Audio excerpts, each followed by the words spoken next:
Yep. Let's go.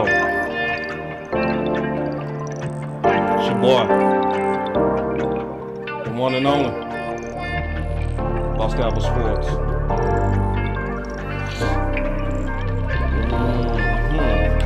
Y'all already know, man. I be doing those star player of the game, but not today. Not today. I'll do that tomorrow. I might do it tomorrow. I'll do it at some point, but we ain't talking about that today. No. More important fish to fry, big dog. Hear me. Hear me out. You know, your boy Boss been in the lab. Boss been in the lab. Boy Boss in the lab, man. I took something, you know. Sometimes you gotta be careful, because when you start digging, you do come up with dirt. You do, man. Just keeping it real. Alright. And so this is the dirt for today. Today we dealing with get this untrainable dog, Kellen Moore, out my Cowboys house. I'm sick of it. Sick of it. And this ain't even emotion, it's just business, dog. This is not even emotion, it's just business, bro. Hear me out. Yeah, get this untrainable dog out my Cowboy house. I'm dead serious. Yeah, I said it. I ain't playing. Get that dog out my house, man. I'm sick of this dog. Yeah, man, get that dog up out of here, bro. Yeah. You can't trust them, bro. So we go talk about all that, man. So y'all sit back, man. This gonna be one of those real ones. Y'all sit back, man. Boss gonna be right back. Let's get it.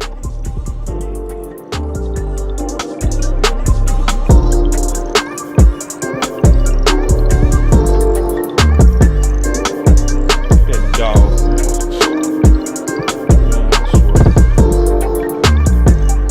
Let's go. Boss got you, man. I ain't gonna let y'all down. Let's go. I see y'all in the building coming in deep. Love it. Cause if you want answers, you came to the right place. Queen, I see ya.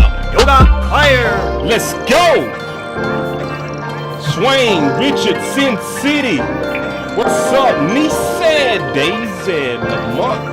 Let's go. D.A. Lee, the one and only C. Mickey. Yeah. Let's go. Now. Already with the super chats coming with that money. Let's go. Get the bread, get the bread, get the bread. Let's go, man. I love it. Boss Kellen been untrainable dog, and McCarthy not being his owner. Woo! So it's gonna be that type of day. Let's go. It's gonna be that type of day. Let's go. Yeah, we gonna bring it today. Let's get it. Let's get it. I'm gonna talk to y'all today, man. We gonna talk real, man. What my boy OC say? It's just straight business, dog. It's just business, dog. It ain't even personal. Let's go. Let's go, bro. Let's get it. Let's get it. Let's go. Come on, let's go. Appreciate that super chat, Mickey. And we gonna have them phone lines pumping today. Damn, your boy had to pull out the run the damn ball hat. Shout out to my boy West Coast, man, for running the damn ball. West Coast also had a damn good show today, bro. That boy West Coast brought it. This is one of West Coast's best shows today. Yoga. I want to give my boy his props. But you know, but today we dealing with the topic at hand. I'm gonna obviously take some breaks and take some calls, kind of break this up a little bit because it's a lot. But you know, I'm gonna make the case today that you got to get this dog out the house. You can't trust this dog no more. I mean, how many times you go trust a dog that's just disobedient? Just how many times you go do that, right? So obviously, we spent some time, you know, last week, and it was a good show, man. Good turnout. And we talked about the transforming of Kellen Moore to an RPC, responsible play caller. But see, let me just be honest with y'all. He looked like he don't want to be responsible. He don't want to be responsible. He want to do it his way. I'm certain that he's stubborn. It's no logical sense of what happened with Green Bay. And I'm going to break it all the way down. Then I'm going to get y'all on the phones and we go talk about this. But so let's just kind of kick it off. All right, so we go talk about it. So I've been warning for a little while now that you had to watch Kellen. Okay. And I created this in October, early October. And this started also from my boy Landlord, who created the campaign Free Big Mike. And that Free Big Mike campaign is a real campaign because obviously the people that have been following Boss Cowboy Sports know that it's been a divide between Kellen Moore and Mike McCarthy in terms of the identity of the Dallas Cowboys offense. But foolishly, I made a critical mistake. I started thinking that Mike McCarthy won and that the battle was fully behind him because I was reading the tea leaves, but I was reading it wrong. I'm gonna be honest with you, I ain't get it right. I thought when Jerry and Steven was really talking about the run identity, that solidified and put Kellen Moore in his place, but it didn't. It didn't. Kellen Moore is still the same old person that he's been, and he's not changing. At this point, we will be, see, this is, my fourth grade teacher used to always say, Marcus, fool me once, shame on you. Fool me twice, shame on me. And so we go talk about this and we go really break this down. All right, we go break this down. We go talk about a lot in detail that a lot of people are missing. My boy Bear24 said, and his route concepts stink. Yeah, we go talk about them route concepts. We go talk about it in detail. We go talk about the option routes, right? You starting to hear it come up more and more, which is good. Because this is the good thing about Kellen Moore. He improves as he is exposed. He does not evolve. He only improves as you expose him. He don't just turn the corner on his own. He don't learn from people that's trying to mold him. See, think about all the stuff that was put in place for Kellen. We literally have a run game consultant in the building for Kellen Moore. And he don't listen. Yeah. He'll tear it up with the pass game. You know, he'll tear up the whole house. And this is the problem, okay? This is the problem. Jerry and Steven is allowing Kellen Moore to learn on the job, or they trying to train a dog in a mansion, in a beautiful mansion. What do you mean by that, boss? This is a contending team. This ain't something you play with. This is something that you take very serious because it took years to mount this talent. Dak is in year 7. Zeke is in year 7. You got Zach Martin. T. Smith might be on his final year. You got all these pieces and building that Will McClay has been doing since 2016. That's at risk right now. It's at risk. And it's all because we are allowing Kellen Moore to literally learn on the job. So let's talk about the first thing. and this is very important. Let me just take my time. I don't want to go too fast. I'm going to start with my boy Jesse Holly. All right. I'm going to start with Jesse Holly. All right. Because Jesse Holly was tweeting during the game. Okay. And as he was tweeting during the game, this is what he said. He said, I have no idea why Kellen Moore has decided that one of the NFL's worst run defense that you'd choose to throw the ball so much on pace for 40 passing attempts.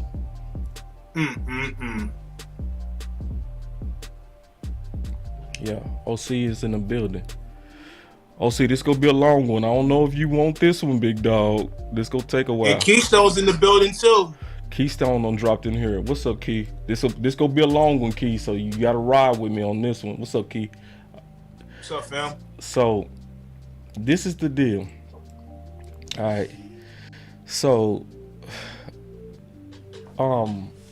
we had literally, hear me out, 46 passing attempts. 46. Now, this is the issue. You know, when Kellen Moore talked about, and he said that it took everything in him not to throw all day. He was serious. People thought he was playing. He was serious. But he said there's going to be games. He said there are going to be games in which you gonna have to pass, because he was setting this up. See, but there's no logic that can defend this. Keystone, can you please explain this, bro? How in the world did you throw it 46 times when going into that game, Green Bay was ranked 26 in the run D? Oh my goodness. 46 times? That's telling you right there what Kellen is. And he couldn't wait for Dak Prescott to get back on that field, man. Shout out to D.A. Lee for that one, too. I got to give him his credit for that one. Yeah. He the one that said that. He did. Yeah, but it's like you said, but when you throwing the ball, when their pass defense is one of the best in the league and you decide to throw it 46 times, that ain't good. And you sitting up here knowing that they're just as horrible in the run game and you abandon the run, that right there tells you right off the gate that he just couldn't wait to throw the ball. That just tells you right there that Kellen Moore cannot cater to his opponent's weakness. He'd rather cater to its strengths. He didn't. You're not going to win games like that. Let me take this super chat real quick. Done this. Let me take this super chat real quick. We're gonna talk about that. This not being the first time. Because that's very important what you just said. This not being the first time. My boy Mucho Boom with the super chat. He said, "Salute, boss. McCarthy gotta watch some Cesar Malone episodes. Learn how to train his pup, bro. I don't think you can train this dog. I think this dog is untrainable. I think that they've been trying, bro. They've been trying. It is no training this dog. That's why I named it what I named it, and I mean what I said. At this point, get this untrainable dog out my house. You can't train this dog. This is an untrainable dog. This is a stubborn dog, even when we're winning. This is the second time, 2 years in a row, that he has abandoned the run identity. Do you remember the run identity in 2021, Keystone? Yeah, I remember. Do you remember that we led the league in rushing attempts, dog? Right.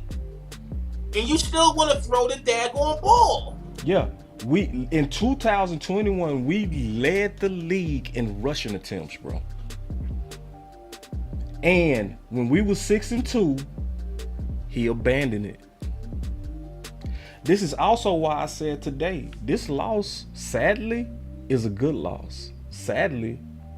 Hear me out on this, Keystone. I want to hear your thoughts on this. This is why it's a good loss. If we would have won that game with 46 passing attempts, everybody would have been overlooking how ugly that game was. See, this is what got us last year. Hear me out. We won versus New England passing. Messed us up for the whole season because he kept throwing from then on. What's your thoughts on that, Key? Yeah, with that being said, like I was saying, I mean, for him to sit up there and do something like that, it's a head scratcher. Because I'm sitting here like, Kellen, I don't know what's going through your mind or what type of sabotage you got going on, but when you got the front office like Steven and Jerry and they're letting you do this, and Mike, you're looking like little Mike right now. You're not looking like Big Mike that you used to be when you was huffing and when you know. And see, this is your job. Your job is on the line, and it's like you're surrendering it to Kellen. You know for a fact he's going to throw. Now let's just say if we did win this game, that right there is going to put more and more stubbornness in that dog's ear and say, okay, we can beat them 46 times throwing the ball. Let's throw the ball 46 more times. How many times I can throw the ball? And here it is, what you going to do? Throw your quarterback's shoulder out? Yep. I mean, it just doesn't make any sense. I'm glad, like you said, that loss was good because if we'd have won that game, it was only going to make him more egotistical and more stubborn to throw the ball more. Yeah. Kellen Moore is a trip. Kellen Moore literally believes that he's the only one that can drive. And this is the worst part. Every time, hold on real quick. Let me get the super chat. My girl Mickey say, Keystone hit the nail on the head, sabotage. Listen.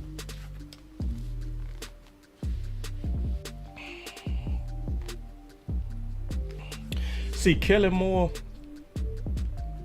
this is the thing about Kellen Moore that's weird. Notice that every time, hear me out, y'all. Notice every time we attempted to come in there with this pass happy system, we lost. Every time this year. So we came out pass happy versus Tampa. What happened? And then before that came back, remember versus Philly, we didn't stick to the run identity. What did we do? We came out passing with Cooper Rush. What happened? Kellen Moore actually tried to make Cooper Rush elite. Come on, fam. And he threw the ball 38 times that game. 38. Womp womp.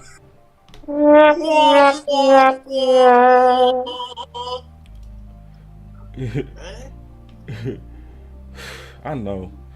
Tase, damn, that hat boss. Can we mail it to his house? I've been thinking that too. I really been thinking, should we send him some running down ball hats? Like, I really been thinking. Be careful, his dog might eat it. That dog ain't gonna change. You ain't lying. But see, this is the deal. Every time, I don't care who the quarterback is. Ooh, Paul said it best. See, Paul. It's like he bent on getting credit for winning by passing. Ooh. Who is Paul? Because we need to clap it up for him.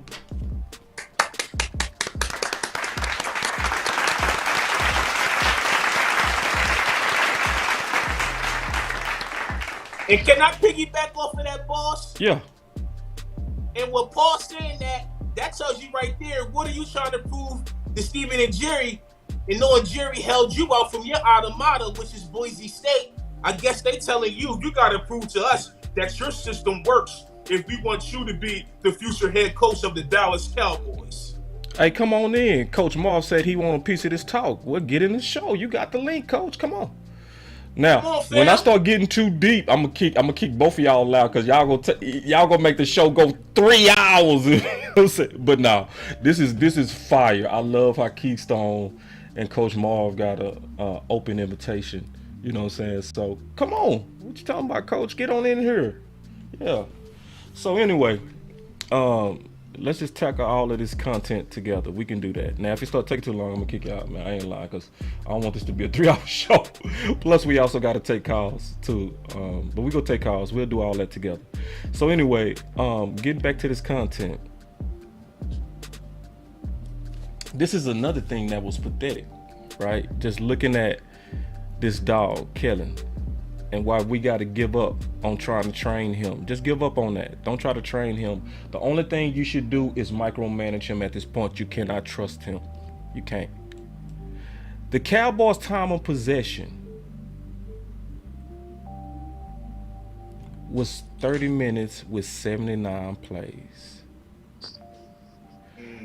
Green Bay had more time of possession with 35 minutes with less plays.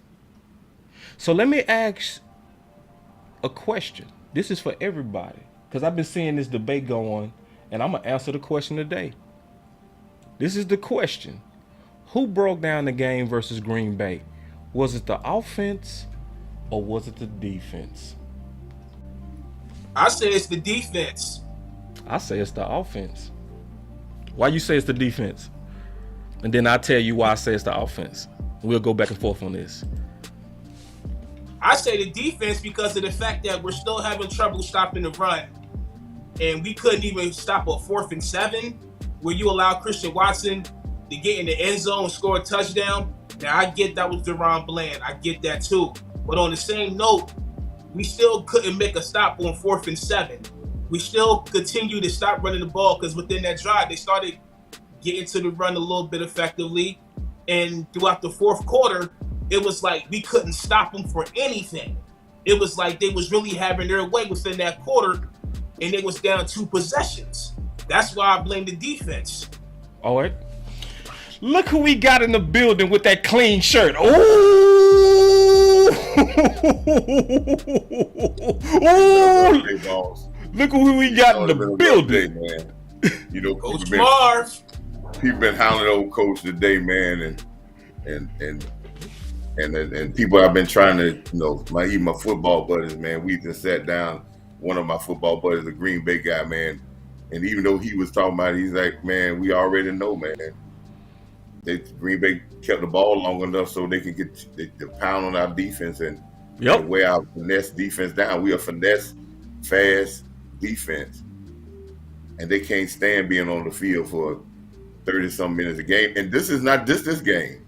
Yeah, we've been on the field 30 and coach, and I've been talking about this for the longest, about being on the field for so many plays and so many guys are just nicked up, hurt.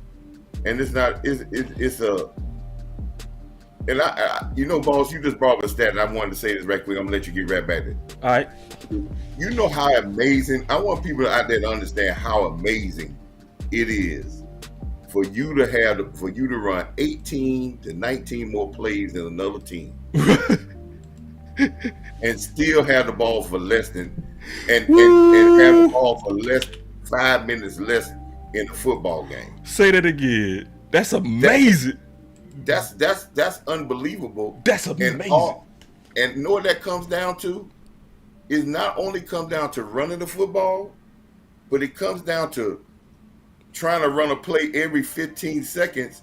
And if you watch the game yesterday, Green Bay took the clock all the way down to the last 2 seconds on every play because they felt that they wanted to run good plays, not fast plays, and get themselves behind the sticks. We ran fast plays, which sometimes that's called us penalties because we rushing. And when you got a better team, what you rushing for? Hold on, coach. Let me pause you because you're getting into my presentation now. Because I was going to make the case. We think this is a light bulb. Yeah, we do, coach. We think alike a lot. And I got a surprise for you, coach. I don't want Odell Beckham no more. We gonna talk about that later. You know what I'm saying? I should have saved that. Why not? No, hold on, coach. Hold on. I'm explain that, but that's later on in the presentation. But listen, what's up, Kevin? The big homie, man, from Dixon Circle, bro. Kevin Edwards, that's the big OG right there, man. Yeah, what's up, man? Hold on, man. When I see one of the homies come in, I always gotta stop, bro. This a old friend. We went through some good wars together against haters. He really know these Cowboys. What's up, Big Kev, bro? Good to see you, bro. He said it's a team game regardless of what Dak makes. There's more aspects to winning than just relying on the QB. Kevin, we go get into that too. All right, but this is why I blame the offense. All right. So, shout out to my boy Amp, because all of us talking ball, and be open when we talking, and all of us, because sometimes I gotta catch up to you, and sometimes you gotta catch up to me.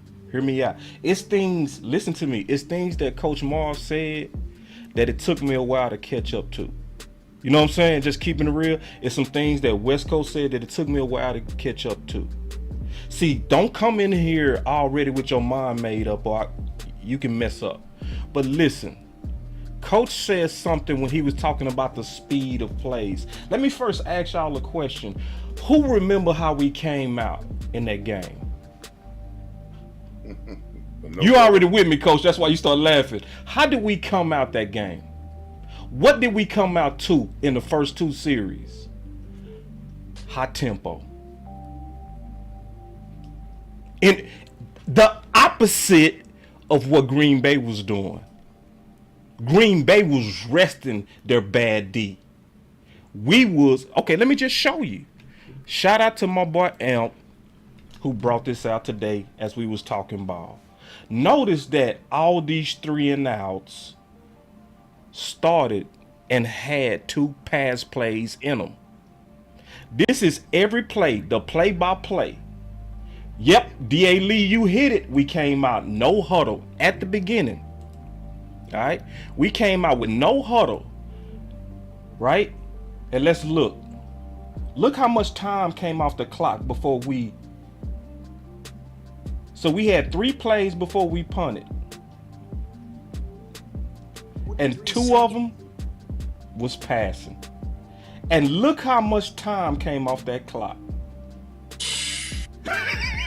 Oh,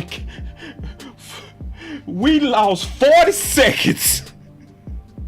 And then look at what Green Bay did that was different though. Let's look at Green Bay. What did they do? Ran A. Jones. To the left. Yup. Second down, ran A. Jones. Third down, ran A. Jones. First down, then they ran Dillon. Then they ran Dillon again. Then they ran Dillon again. First down. When did that drive end? When they start passing with Aaron Rodgers. They was actually just like us where it was working. But then you got to look at how much time they took off the clock. And then also look at what does that mean? They was wearing down our defense. And protecting their own. Then guess what? We come out on the second series in 3 plays. Guess what? 2 pass plays again, and we 3 and out. So what does that do? Even though our defense was just on the field for a long drive, they took a minute off the clock and put our defense right back out there for 7 more plays. Let me ask y'all a question. Let me just ask y'all a question. For those who play football, who get tired first? The skill positions or the big guys? The big guys. Yeah, see, Keystone, when you played, listen, the big guys. So how do you help your defense when you keeping them out there in a hurry up offense? So this is what I want to say. Kellen Moore is a married man that acts like he's single. Boss, can I say one thing? Hold on, let me make this example and then you got it, Coach. He is a married man that acts like he's single. What do you mean, boss? See, when you married, you can't act single. You got to look out for the whole family. See, when he come out there in that hurry up, he thinking about one thing. What he thinking about, coach? Scoring. His offense, his points, his side of the ball. He not acting like he got a family. See, your family, Kellen Moore, is not just the offense. Your family is also your defense. And you acting single. What was you gonna say, coach? I'm gonna give you three things that it was crazy.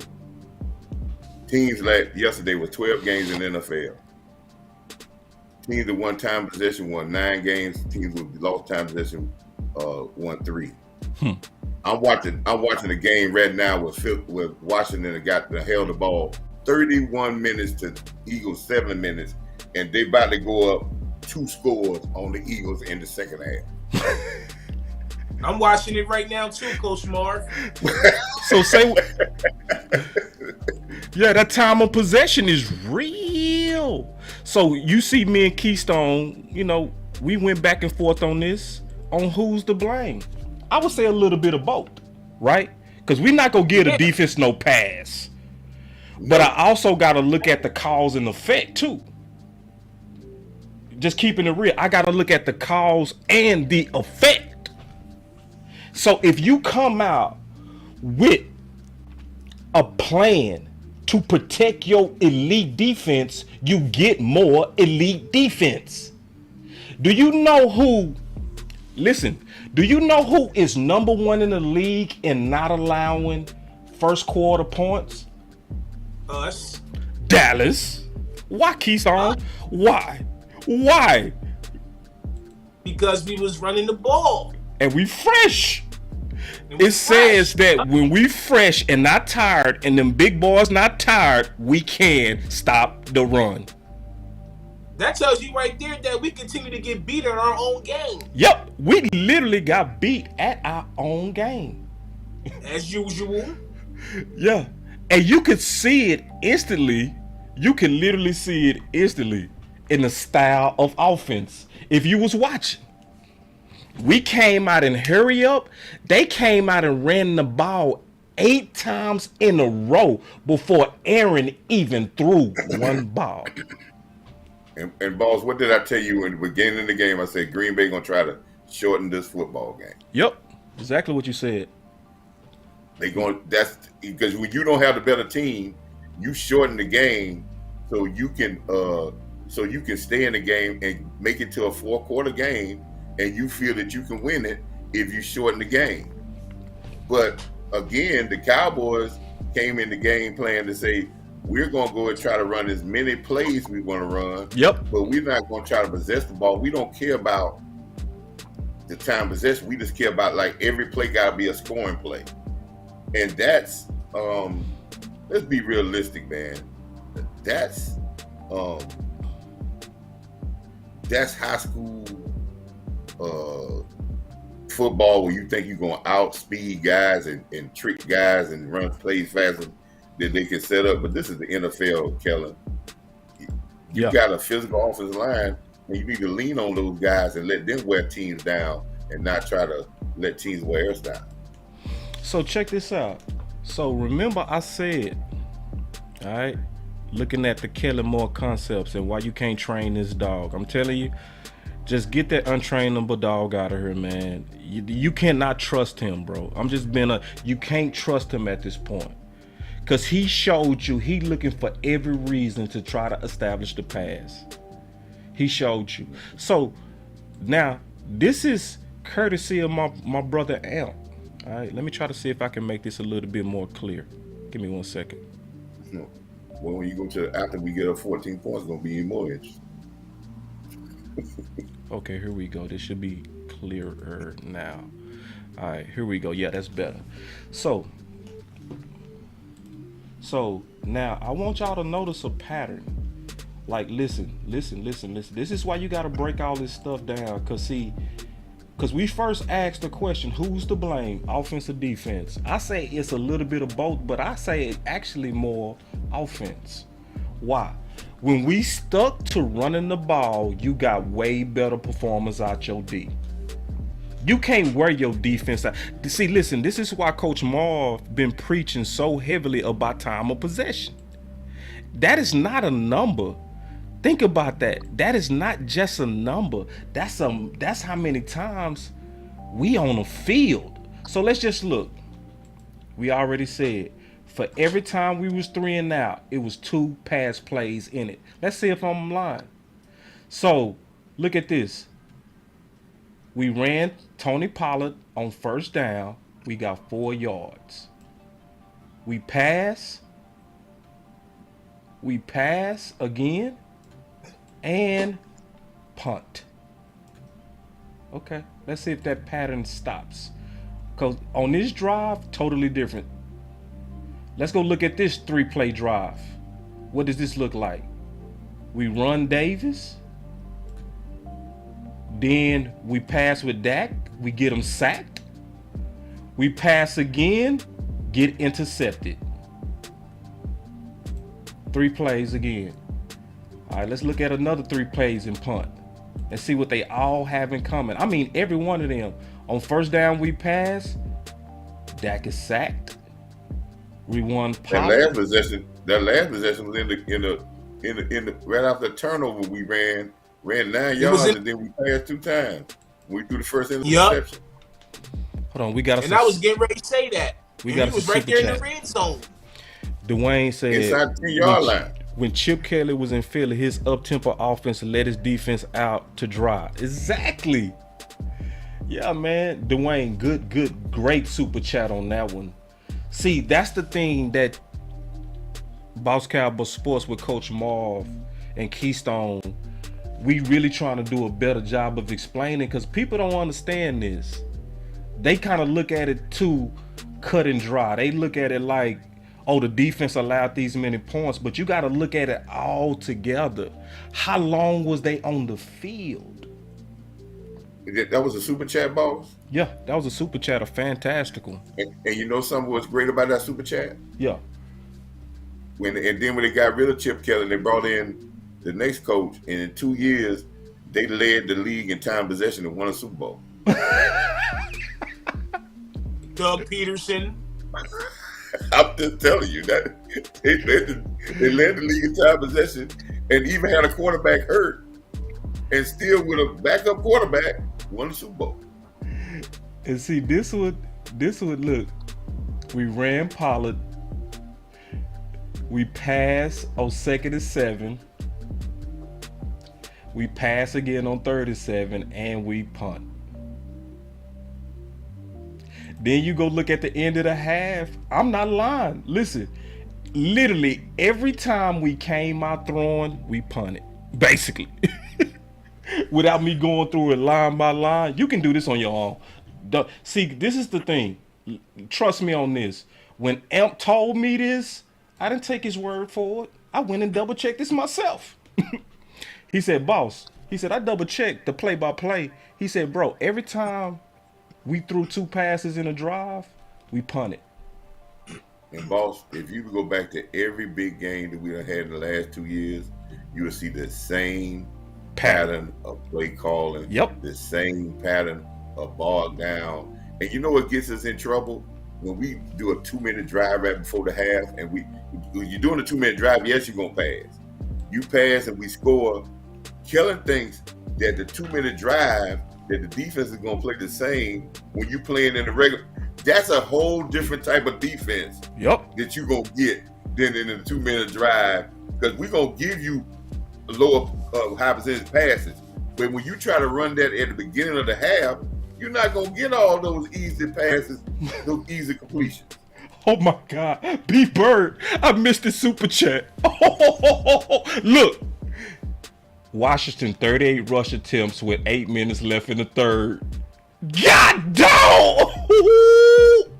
What up, B Bird? What up, B? And with their bad receivers, when Heineken throw the ball, he got time to throw the ball, because the pass rush, you don't wore the legs out of the defense. There is no pass rush. They do what they want now. I got to do like you, Coach. When Coach start talking and he gets serious, he start doing this.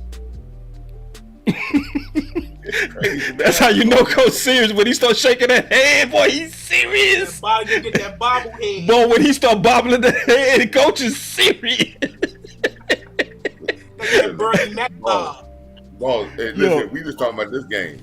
We could last, and well, after this week, we probably gonna be butt naked last in time possession in the whole NFL. And I can tell you this, fellas, there has never been a team that have won the Super Bowl that has been last in time of possession. Coach, can you explain at Keystone why is time of possession so important from a head coach's perspective? Please listen to Coach on this. First, yeah, because that means you got time possession. You control the tempo. You control the tempo. You have less plays for your defense. Now your defense is fresh, and then you make their offense play the style that you want them to play, because you won't give them a chance to run 38 attempts to run the ball. If you got the ball more, they don't have enough time to run the ball 38 times. So this is what you do. Is what McCarthy was talking about, complementary football. If I got a great defense that it leads the league in sacks, if I control the ball over 30 minutes, I make the other team feel rushed, and when they feel rushed, now they feed into our strength.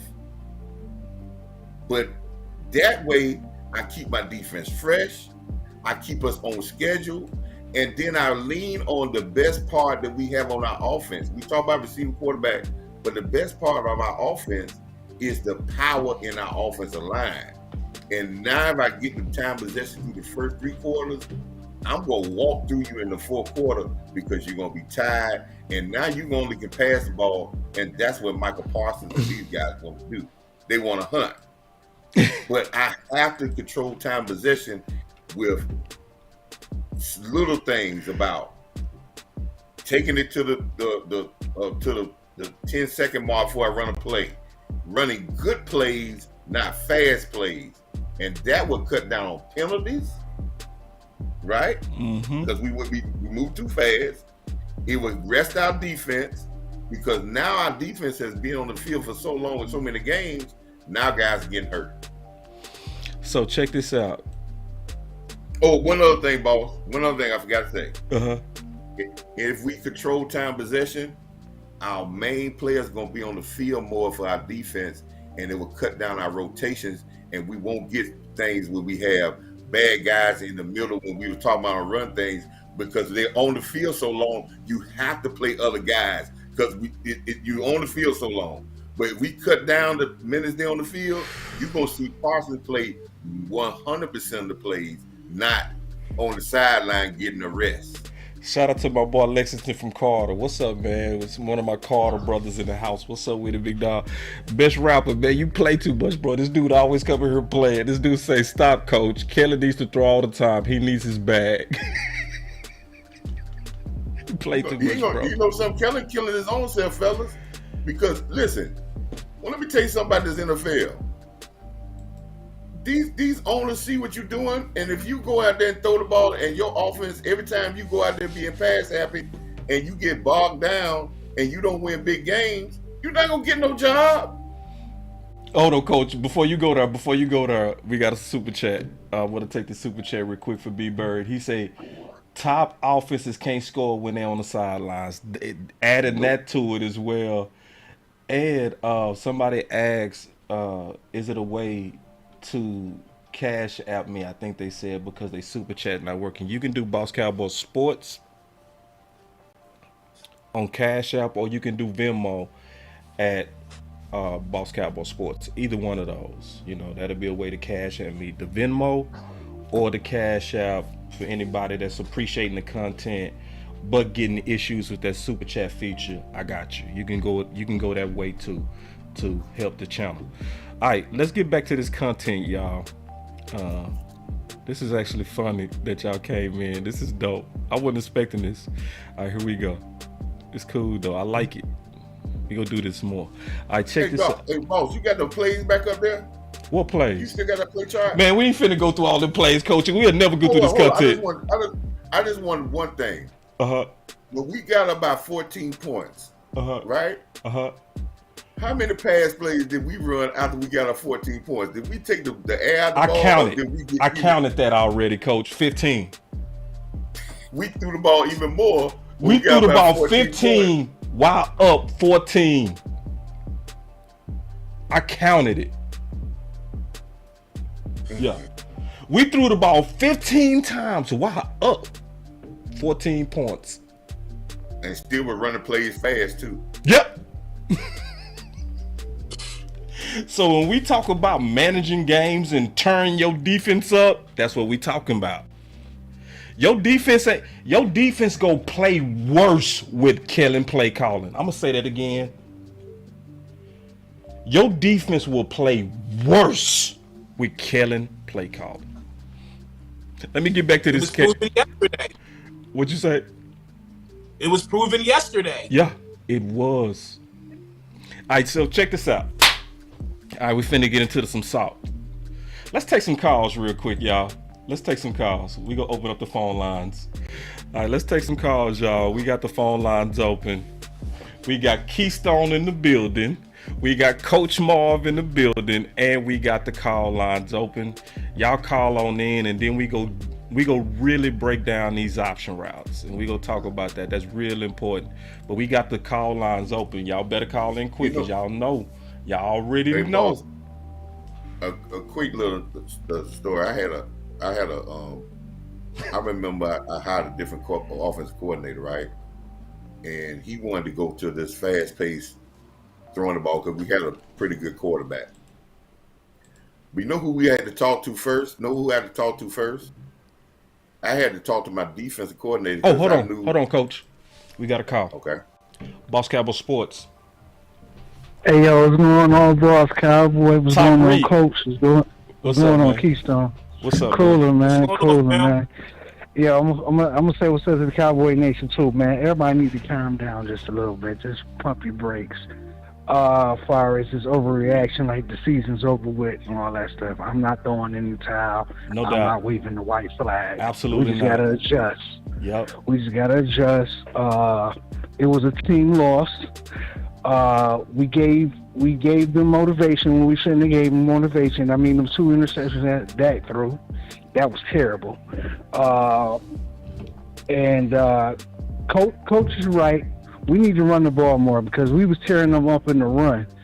And isn't Green Bay one of the worst bottom teams as far as run defense? Yep. They was ranked 26 going into that game. We played with our food. I said that yesterday in the comments. If we play with our food, this is what we get. We got what we got what we deserved yesterday. We woke up a sleeping giant in Aaron Rodgers, and then we woke up another sleeping person in the wide receiver. We already knew what Aaron Jones can do. Yep. And Dillard, we already knew what these cats can do. You know, the defense. You already know I want LVE off the damn field. You can go put him. I don't care what y'all do with LVE. People still rooting for this dude, man. I ain't rooting for this dude no more. I'm done with him, man. Like Big Game James said, why this dude got a C on his chest and he only making $2 million? Not feeling that at all.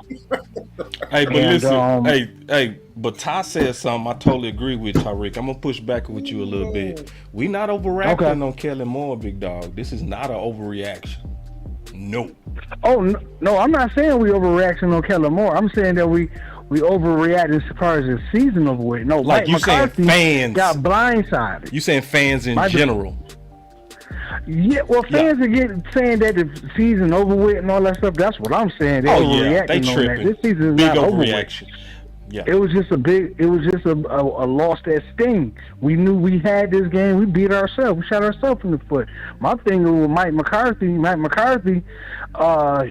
got blind. He got blindsided. You know what I'm saying? He went in there with his eyes wide open like an idiot. He should have been pissed off that he got fired from somewhere that he loved so much, so he wouldn't even have to be in Dallas.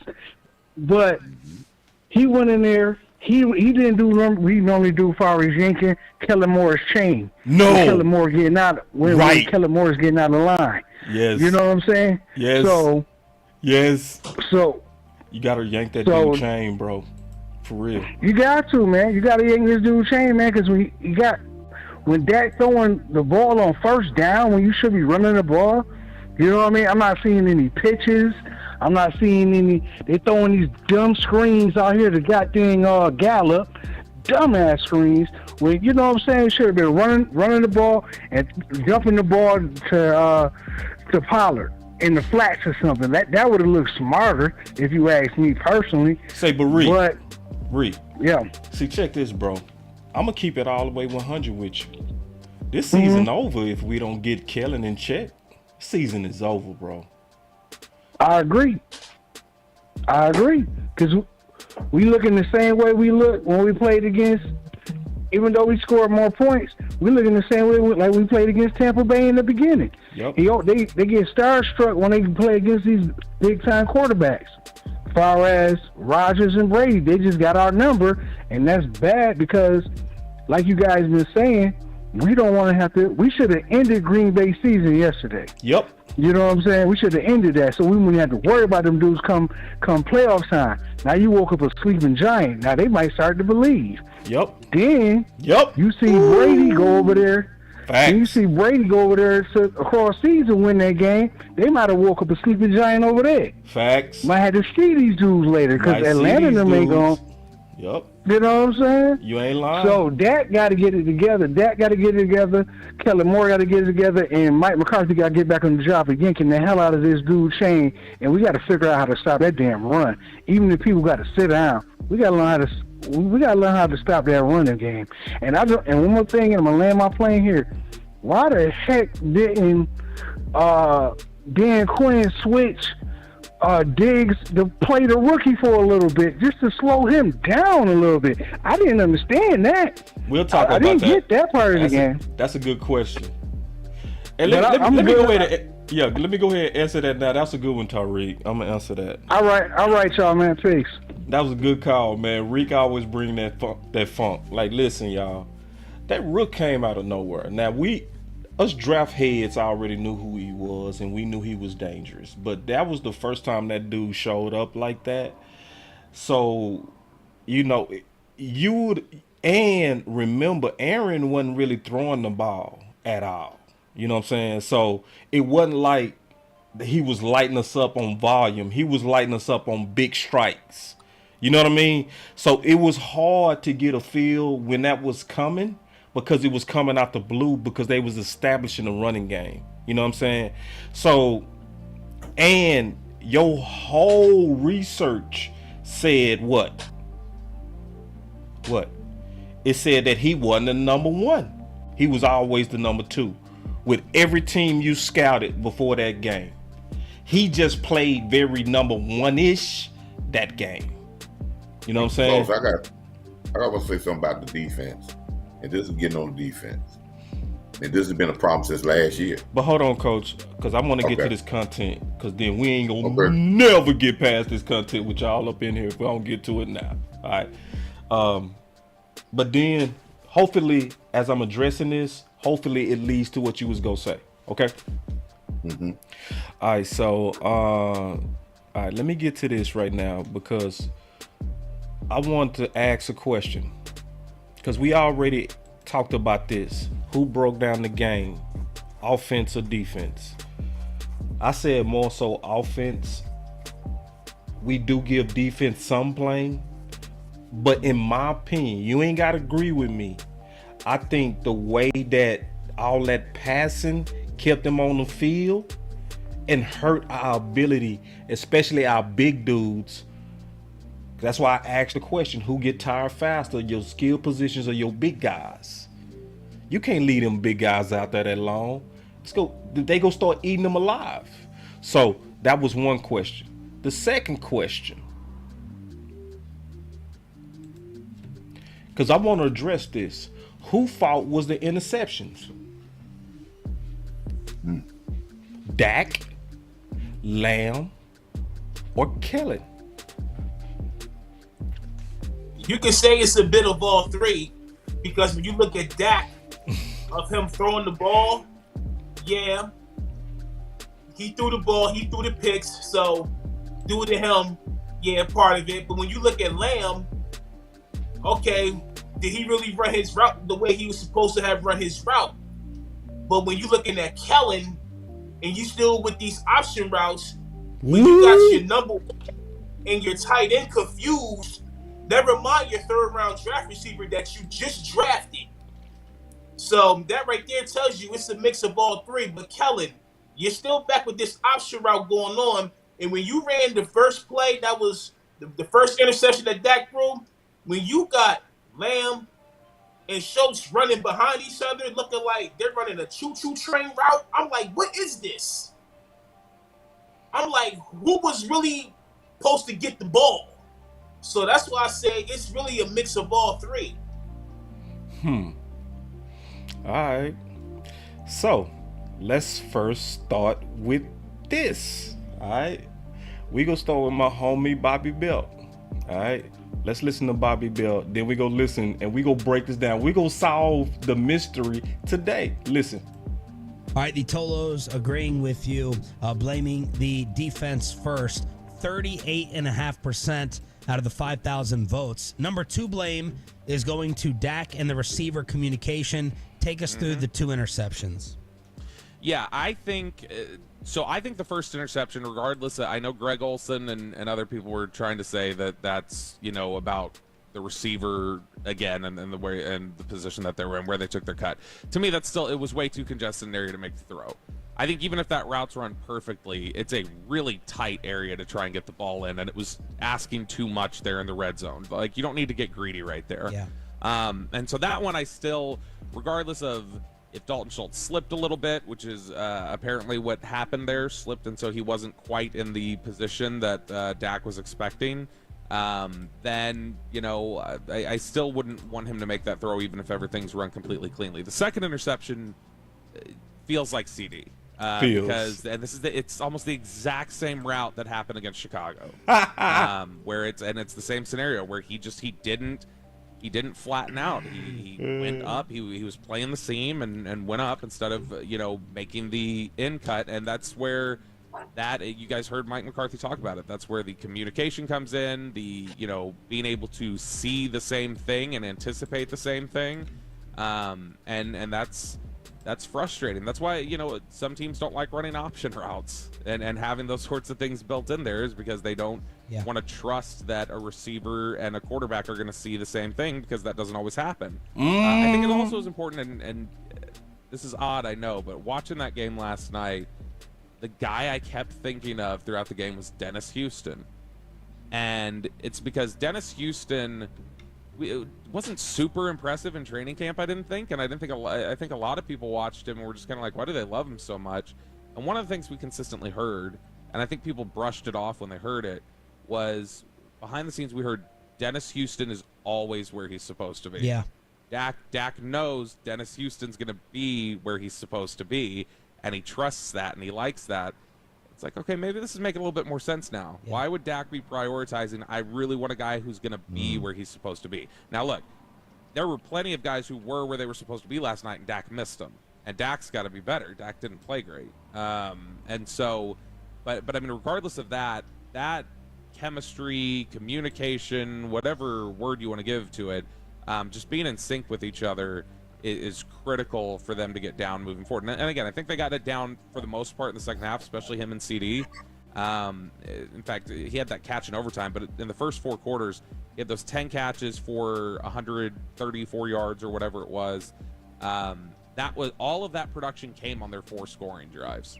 So basically, during regulation, if CeeDee Lamb caught a ball, they scored on that drive. If he didn't catch a ball, they didn't score. So, like, as the offense goes, or as CeeDee Lamb goes, the offense kind of goes. And so that connection is extremely important, and so they need to make sure that it's right. You said he likes where guys so are check where this they're out. supposed to be. Does that include being on sides?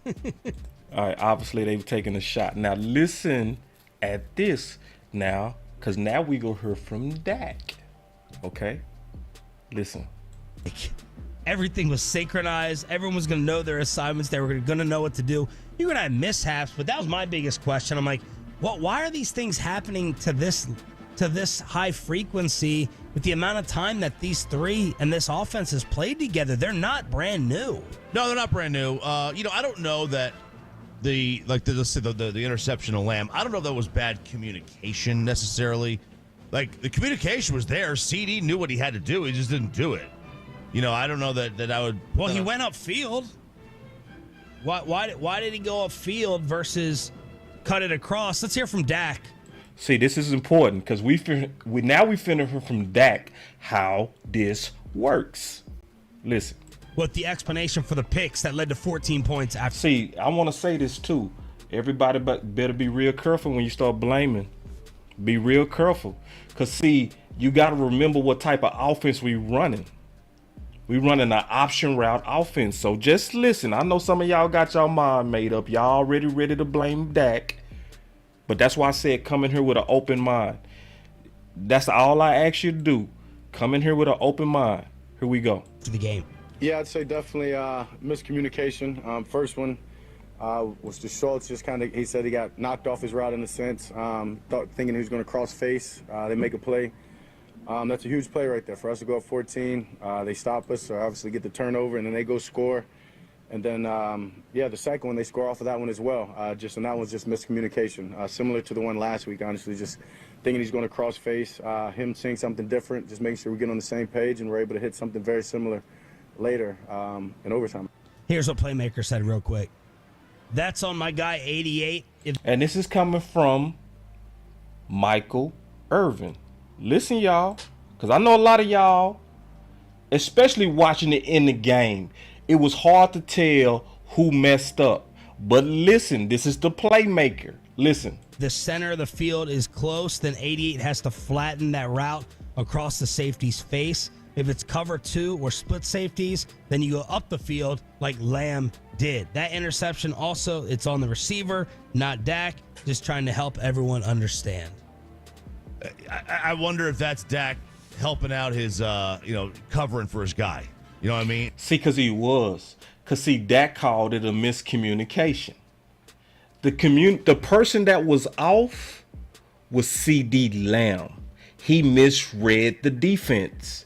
But we still asking the question, though. Who's to blame? Do you blame CD? Do you blame Dak? Do you blame Kellen? Well, as of right now, unless you got a bias against Dak, you should not be blaming him. Because he's saying it, Mike McCarthy saying it, the Playmaker saying it, that CD Lamb ran the wrong route based on the defense. Which means what? Dak read the defense right and CD Lamb read it wrong. But why are we even running option routes? Especially when it caused 3 interceptions in the past 2 games. Thank you, boss. Thank you. Why? And it's going to get worse. Y'all listen, it's going to get worse. Yeah, because a lot of people, this is what they saying. Dak he shouldn't have thrown it. He shouldn't have, I'm going to do like Coach. He shouldn't have thrown it.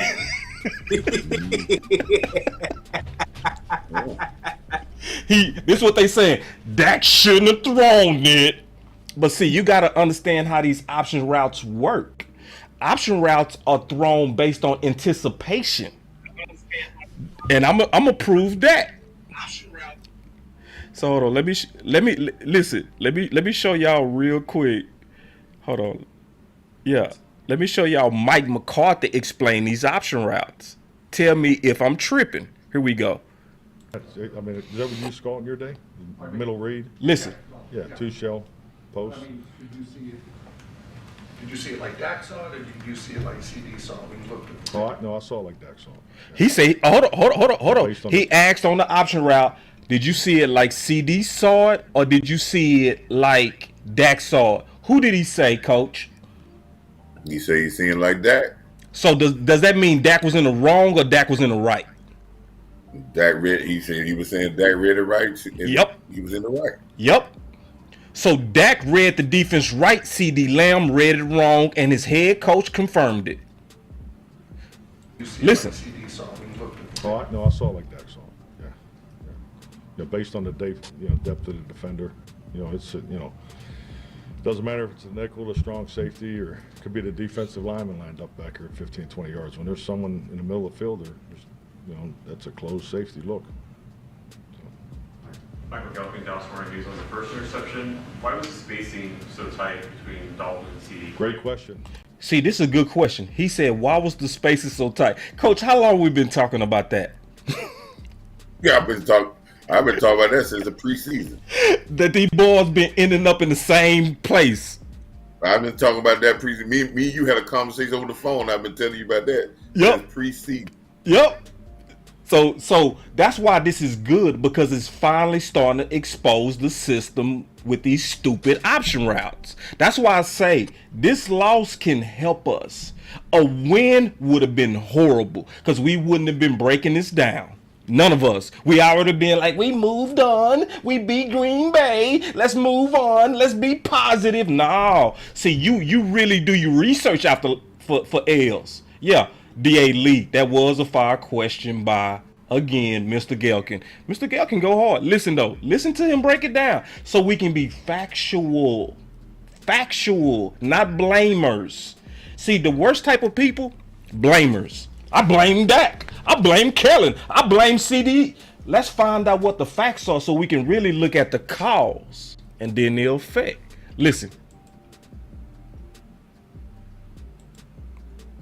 Hold on real quick. I think when you look at the play, in fairness to Dalton and CD, that it's a concept that we've been running a little deeper. So and we were kind of right on the fringe of where you want to run that, because schematically we got exactly what we were looking for. We were trying to obviously the inside leverage of the linebacker, and you're trying to get the first Dalton, the first guy from the safety, and then CD comes right off of Dalton. So. So with Dalton getting inside of that safety, and then CD's got to be a lot tighter there. But that's a lot tighter window to throw in. So, and that's where, at the quarterback position, you have to throw that with anticipation. Listen, y'all, because I know some of y'all still want to blame Dak. Listen to your head coach explain the concept. Listen. And that's where. At the quarterback position, you have to throw that with anticipation. You can't wait for it to clear to throw it, because then now the backside's involved. So you heard what he said? And Bob, let me break something else down when he said in that, right? Mm-hmm.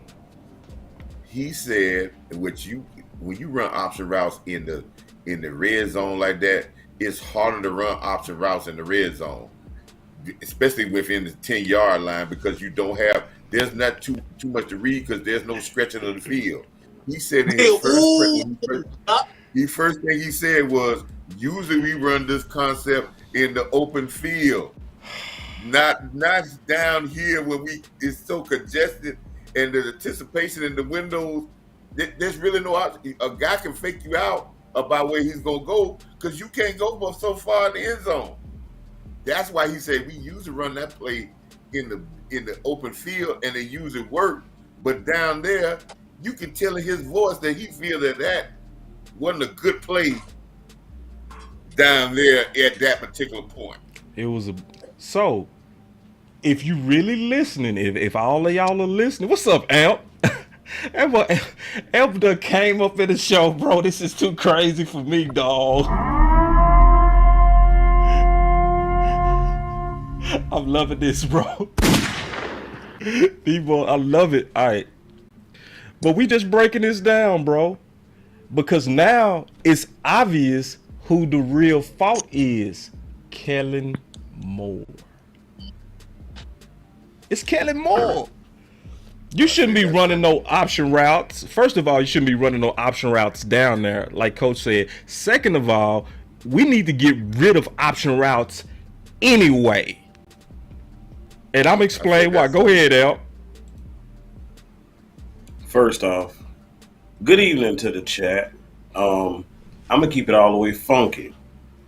I was listening in the bed I did not have this attire on. So I got out my bed, came out here, turned the heat on, because this is detached from the house. Turn the heat on, let it warm up, go ahead and put my clothes on so I could add my 2 cents. Since y'all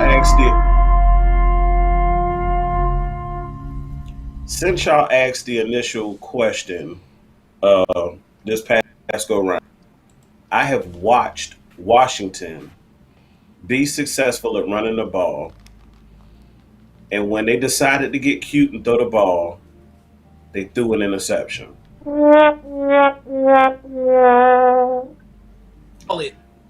Philly in turn gets the ball back. They're successful with the run, and when they pass, and I know this is going to hurt us Cowboys fans, John Ridgeway made a tackle that might have just saved the game. Not only a tackle, but he created a fumble. Washington got the ball back, and they were able to muster a field goal out of it. But that drive, too, was stopped prematurely because they decided they want to throw. Fortunate enough, they had gotten enough yards to where they were in field goal range. I said that to say this. What we're talking about and what has been discussed at the start of this show and what Boss has been preaching all season, what Coach Marv has said, what Keystone has said, and what a lot of you in the chat have said, common sense football. Yep. When you got the lead, matter of fact, as I speak, Philly trying to go down and take the lead for the game, completed a deep pass, fumble, and Washington just got the ball back as I'm giving my soliloquy. You hear me? It's not by accident. Matter of fact, when I was looking at the film this week of Green Bay, one of the announcers said, and you can go ahead and fact check it, statistically this year, the NFL is running more than it's ever run in more recent years. Facts. That's not by accident. That is by design. Why is that by design? Because you have defensive coordinators and teams that have constructed their teams to attack what is known as a passing league. Bruh. So you got light guys, you got light body guys who are quick, who are able to flow left and right. They can move all over the field, right? But when it comes down to the get down and it's time to get down and nasty and you got to meet in those trenches, they are not sufficient. The same way Boss Cowboy broke down last week when he was talking about Ezekiel Elliott versus Tony Pollard and their different styles. And he went in depth to talk about the way that Ezekiel Elliott is built, talking about his physique, talking about the size of his head and how he is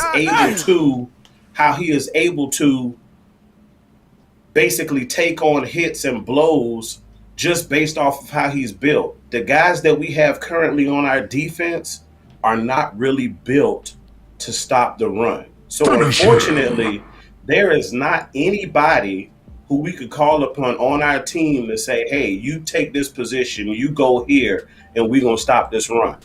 We can kind of try to minimize it as best as we possibly can, and Dan Quinn can dig down in his bag schematically and attempt to mitigate runs against other teams, but more than likely this year, it's not going to happen. We're going to have to get some big bodies in here, and Hankins is not the sole answer. Zeke do got a big head too. I'm not gonna mess up your thing, but Boss, I want to say this. I got to say this about this defense. Yeah, go ahead. If I'm Dan Quinn, I'm upset about stopping the run. But what I'm more upset about than anything else, I'm upset about big plays on our defense. Because if you don't give up the big plays on defense, they could have ran for 200 yards and went to score 14 points. Mm-hmm. Hey, Coach. Right, Coach. See, Coach. And give up big plays on defense. And I appreciate that was a problem last year.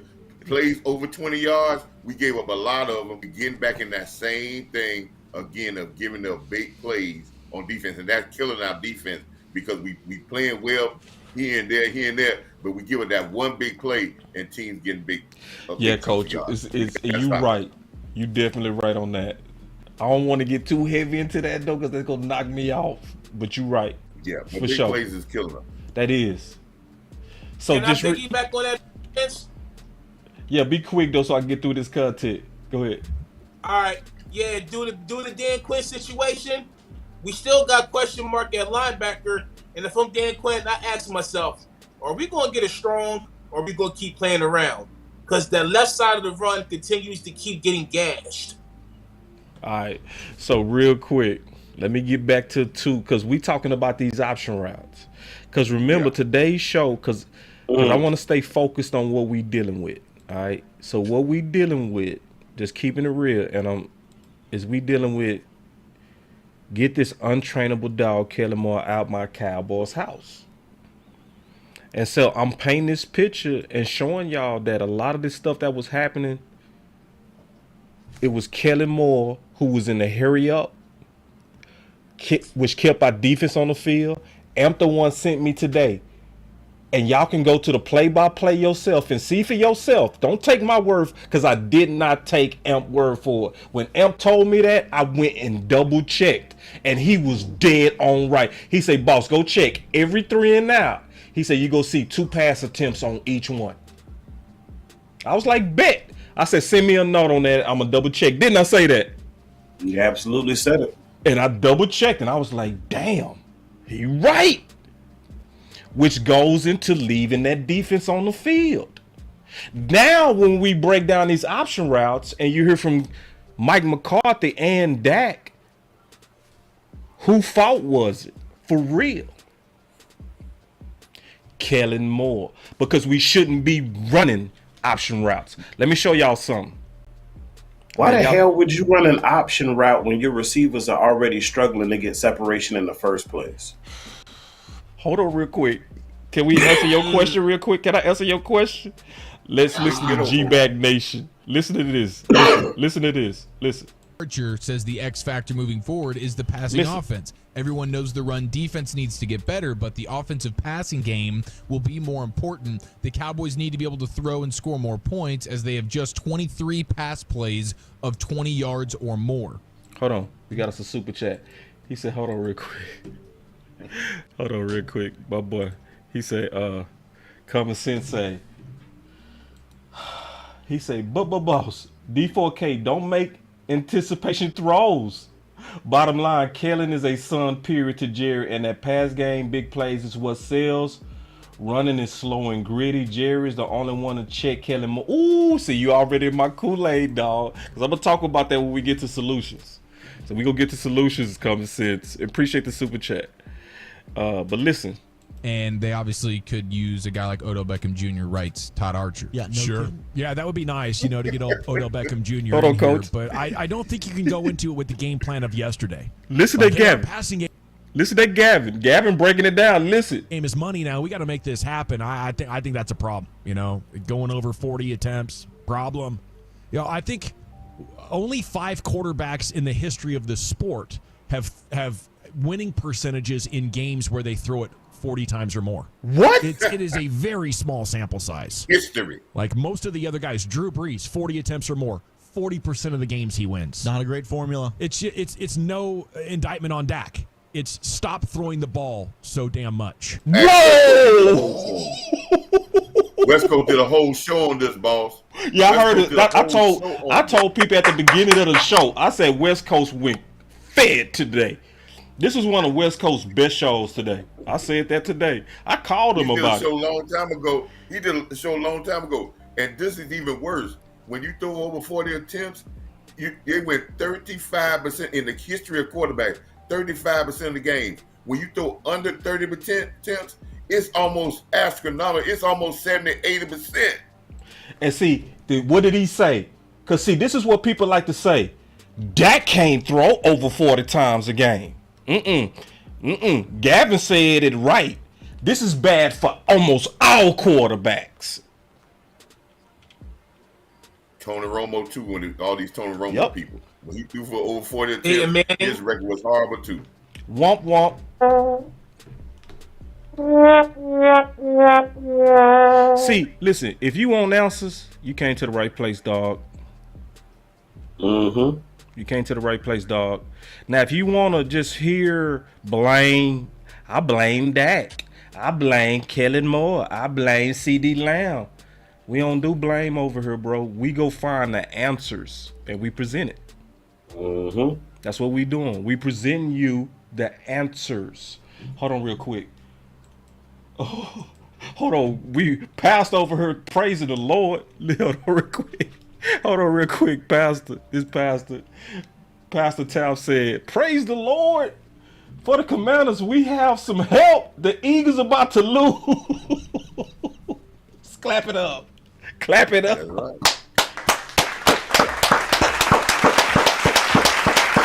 Clap it up. So why they about to lose, boss? I'm gonna tell you right quick why they about to lose. All right.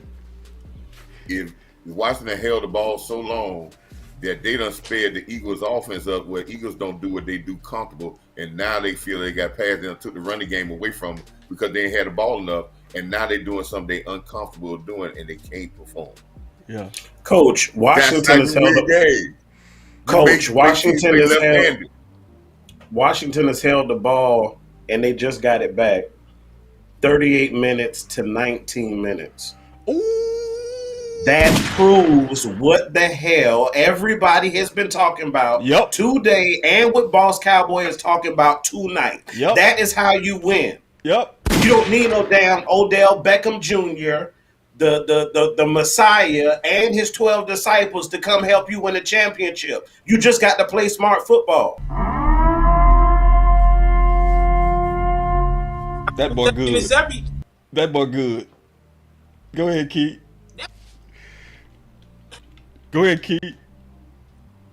Yeah, I was saying, because, time possession is everything.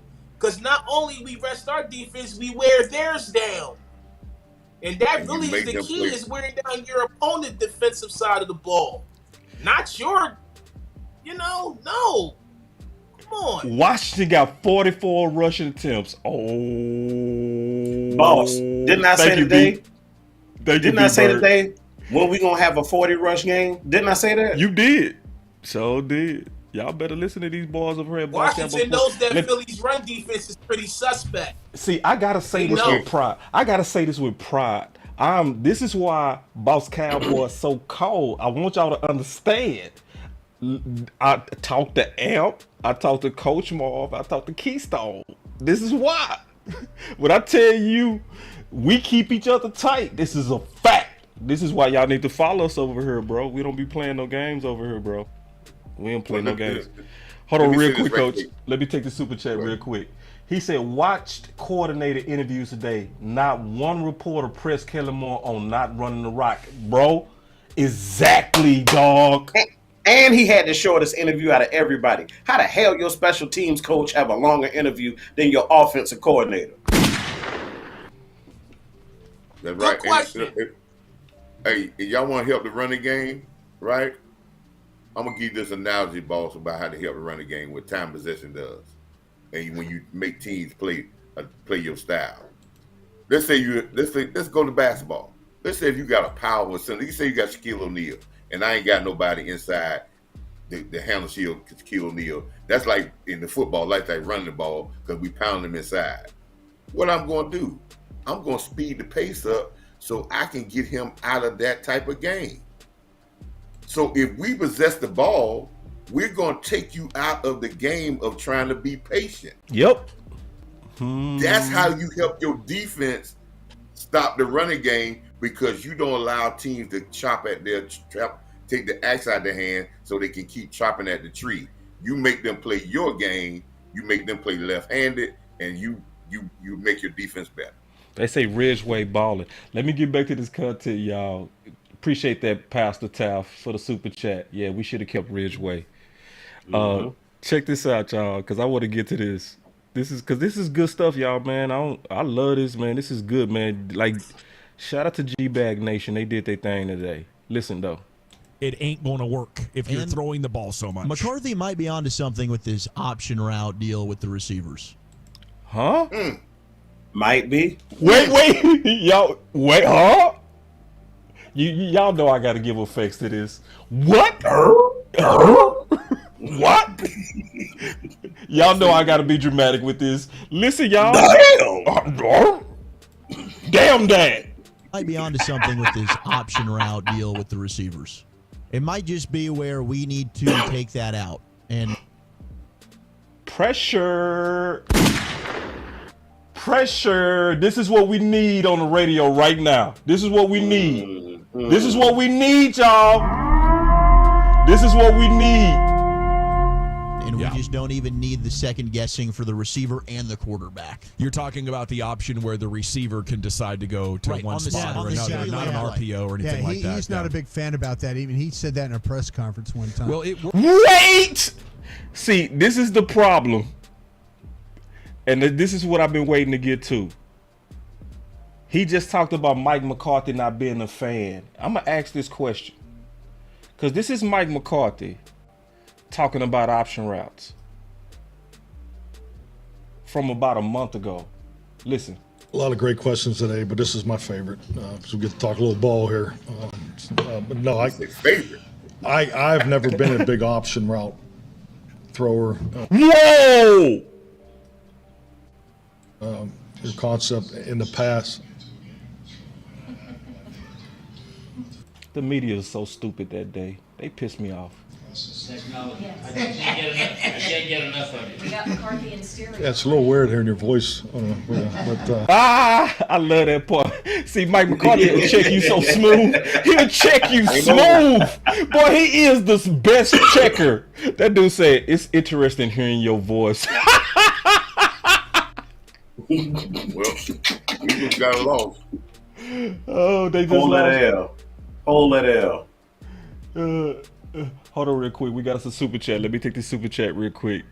My boy Cub Assist Lab, he coming in the door hot. He say, watch multiple games of any NFL team. You'll see style, identity. In 9 games, Dallas still has none. Ooh. That's why we can't trust Kellen Moore. But we gonna get to that. But listen to Mike McCarthy, because we gonna get to that in the end. Here we go. No, but to answer your question, option routes take a lot of time. You know, and option, if you're in a traditional West Coast offense, it's they so stupid. I hate the fact that they was laughing. Now, let me ask you a question. What are we struggling with right now? See, they was laughing, but what are we struggling with right now? Huh? What caused 3 of Dak's interceptions the last 2 games? It's take a lot of time, you know, and option, if you're in a traditional West Coast offense, it's. I tell you, we need to win this week because this thing's turning into a.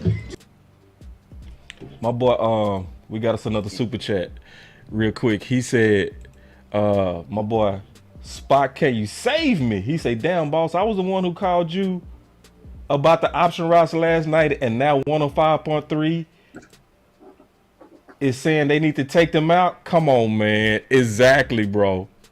I'm glad they starting to beat that drum, though.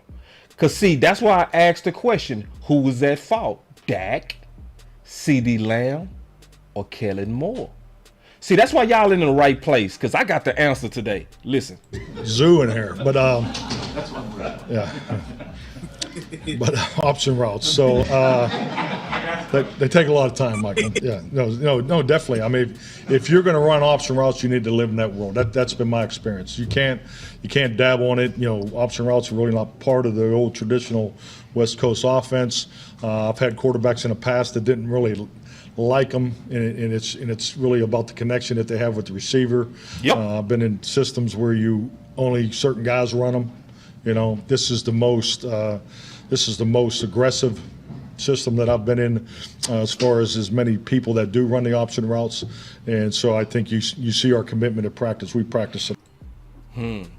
Let me ask y'all a question. Now I'm so glad that all 3 of y'all are here. Coach Marv done left. God dog. Let me ask all of y'all this question. how in the hell does your head coach say almost 2 months ago that he doesn't like option routes, but we still dealing with option routes on week 8 and week 9 from your OC? Because of day one. Who first? You want to go first, Al? Because I'm dead serious. I'm gonna get it out of the way real quick. All right, go. Because of day one. Look, Mike McCarthy was brought in here. He was able to change up the whole coaching staff except for one individual. When that took place, that one individual and Washington ends the game with a touchdown after a bogus trick play by Philly. 32-21 is the final score. Might be 33. But he was able to change everybody except this one untouchable. This one untouchable. And when they did that, they empowered Kellen Moore to do what the hell he wanted to do, because at that moment he knew, nah, you can't hurt me. I'm stupid. He took that from me. How you unsully the man coming in the door? Bro, that's a real question though. So I'm still, Coach, what you got on that? What you got on that, Coach? Fire. Everything that y'all said is so true, because he said in this, and I like to break this down. He said, this is the first system that I've been in. You the damn head coach. How the hell you in somebody else's system? Ooh. See, that's the question. Listen, y'all. Can you how? Are you in somebody else's system and you the head coach, and you came there with a pedigree of a offensive coordinator that called plays for a Super Bowl champion? You was on the staff of the great 49er teams, and you come there and you tell me you're going to be in some guy system that only coached for 3 years and never coached anything, no position, never been a coach no other time? How you even accept that type of position? There's no other coach with any type of pedigree is gonna come in and say, you're gonna tell me to be in somebody else's system? They're gonna be in mine, and they're gonna give their input. Yoga fire. They gonna be in mine. So, Coach, let me ask you a question. Are we in Coach McCarthy's system? No. What system? You got a coach that's sitting up here with all the experience.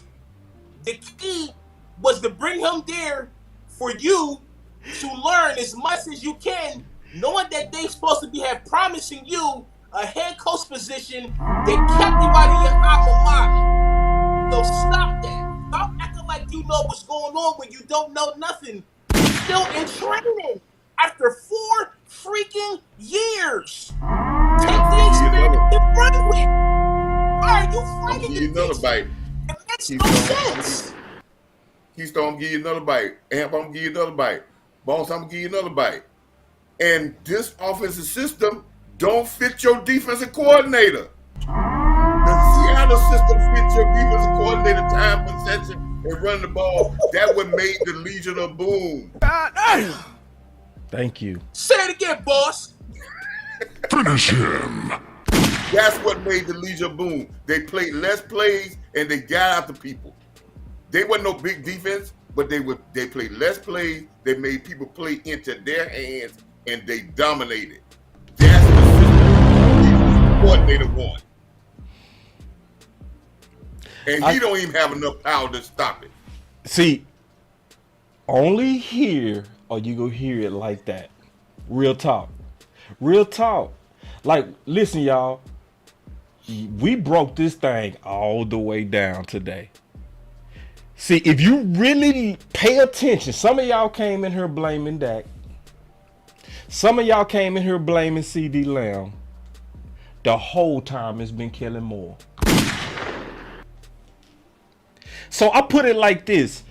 If CD Lamb is not running option routes. Dak is not throwing interceptions.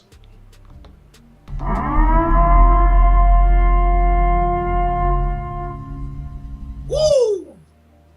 It's that simple. It's that simple. And I'm going to ask that question again. This is the best question I've answered for the last month.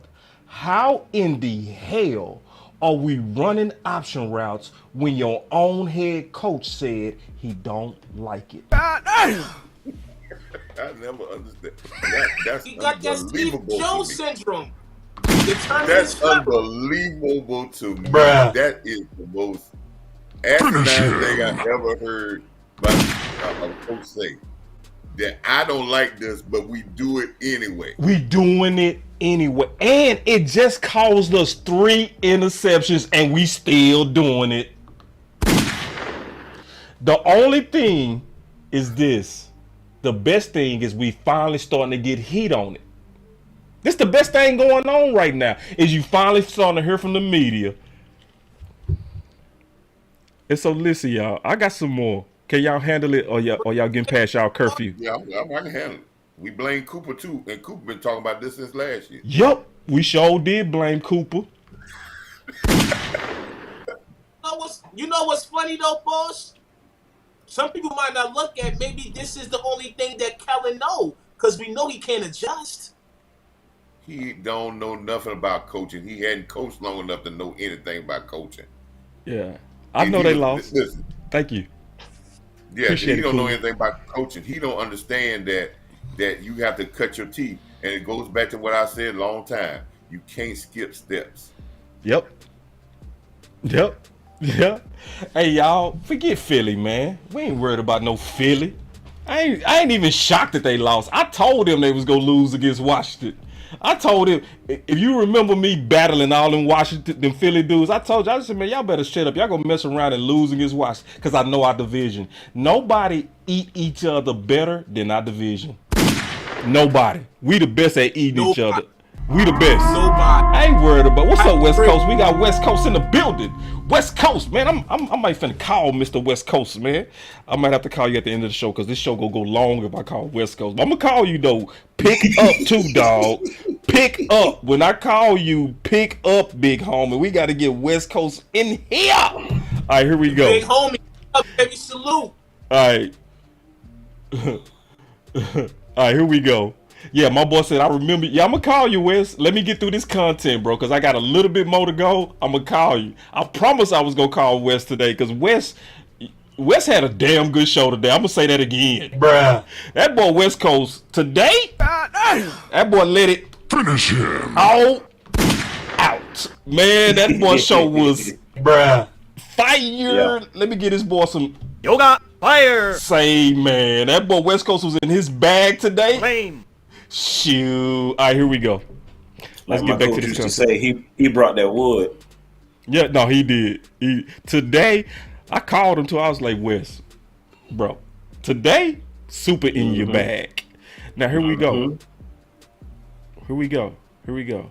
Works if you have a next level connection between your quarterback and wide receiver, but to implement it, especially with a wide receiver that does not already have the greatest awareness or track record of making the adjustments, it's become a problem with the Cowboys.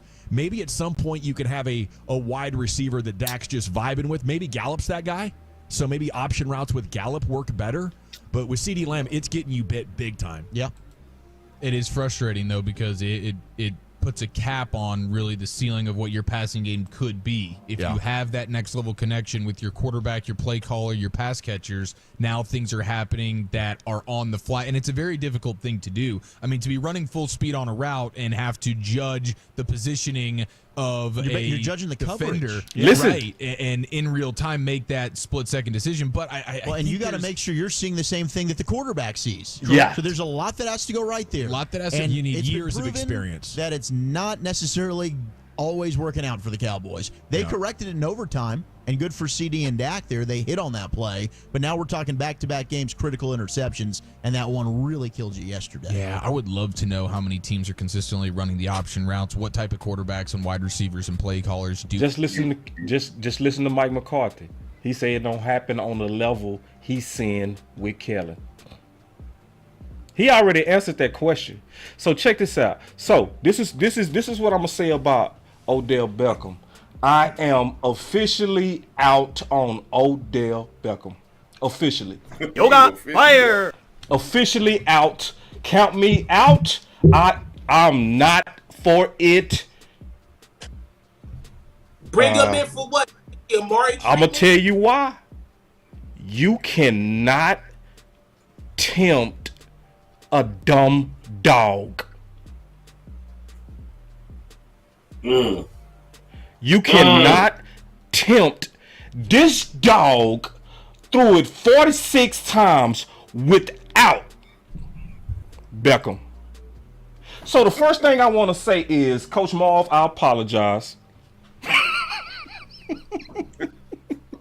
See, because this is why I said I was wrong in the beginning.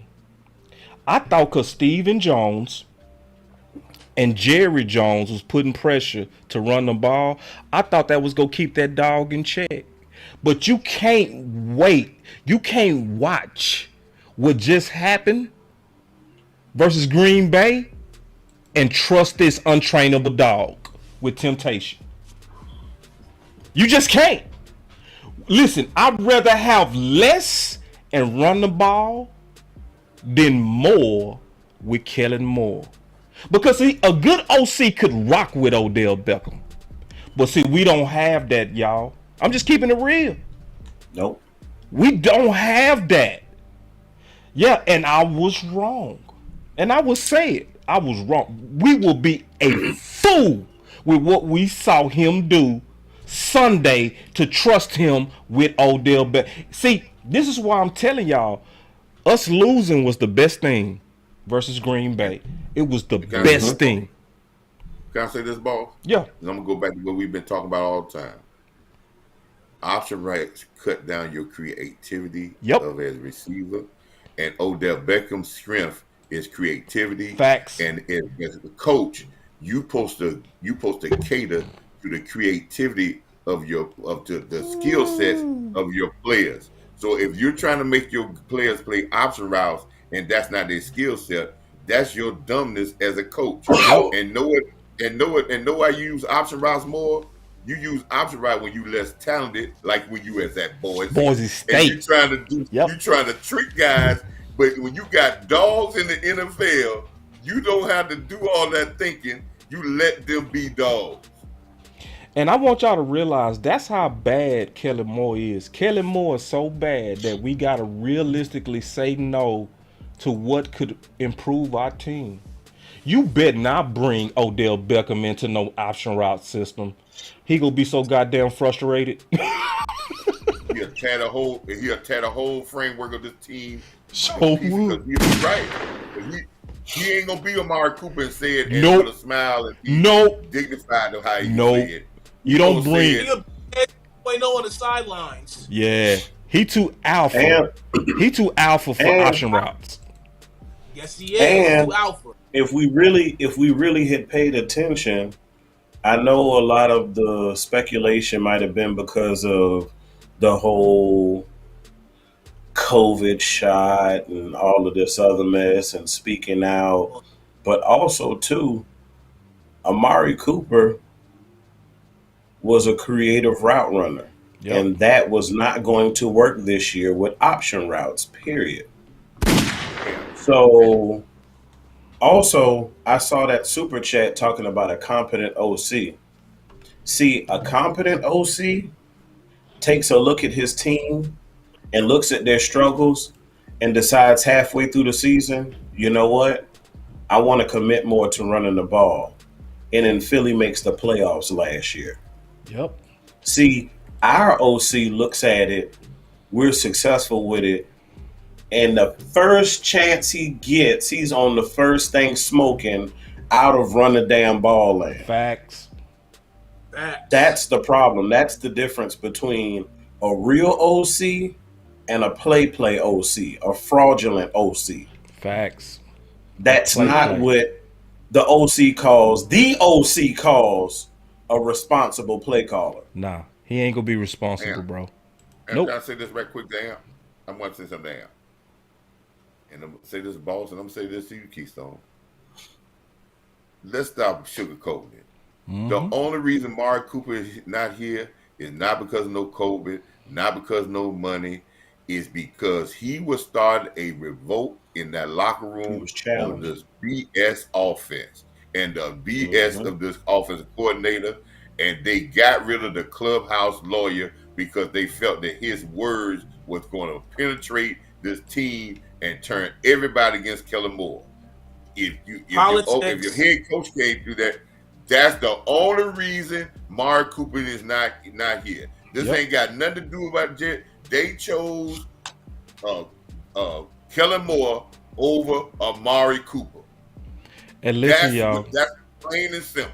And see, check this out. This is a good question. This is a good question. I ain't mad at this question. And I'm going to answer. He said, but are these guys talented enough to get separation and win on the one-on-ones? Likely not like Odell Beckham. But you can't bring him here not with option routes. I'm just sorry, y'all. You can't do it. You can't do it. Do we know that they can get open? Listen here. Tony Tolbert came in, and that's what we talked about. Tony Tolbert. I mean, Jalen Tolbert came in here, but you done took his skill set away from him. I guarantee you give that guy some confidence and say, hey, I want you to run these routes, be creative, he'll make catches. Man, coach, that's a whole nother subject. We need to do a whole nother show on that.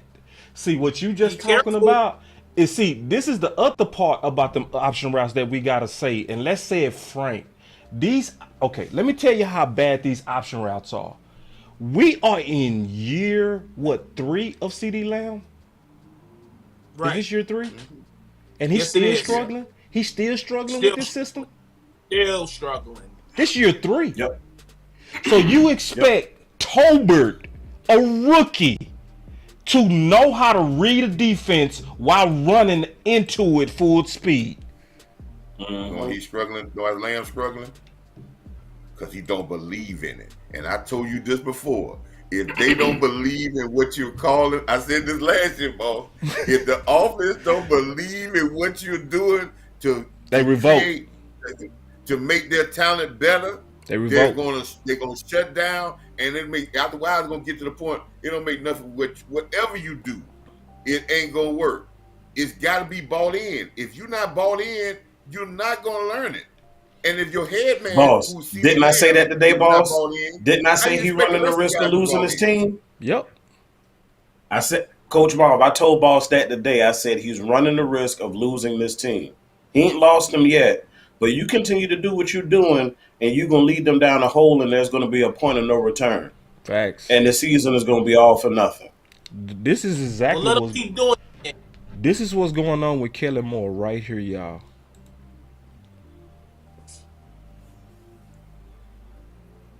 You can't trust that dog, bro. You can't trust that dog, bro.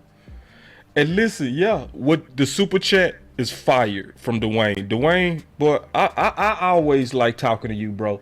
Dwayne been going hard since the days of Facebook. I remember you.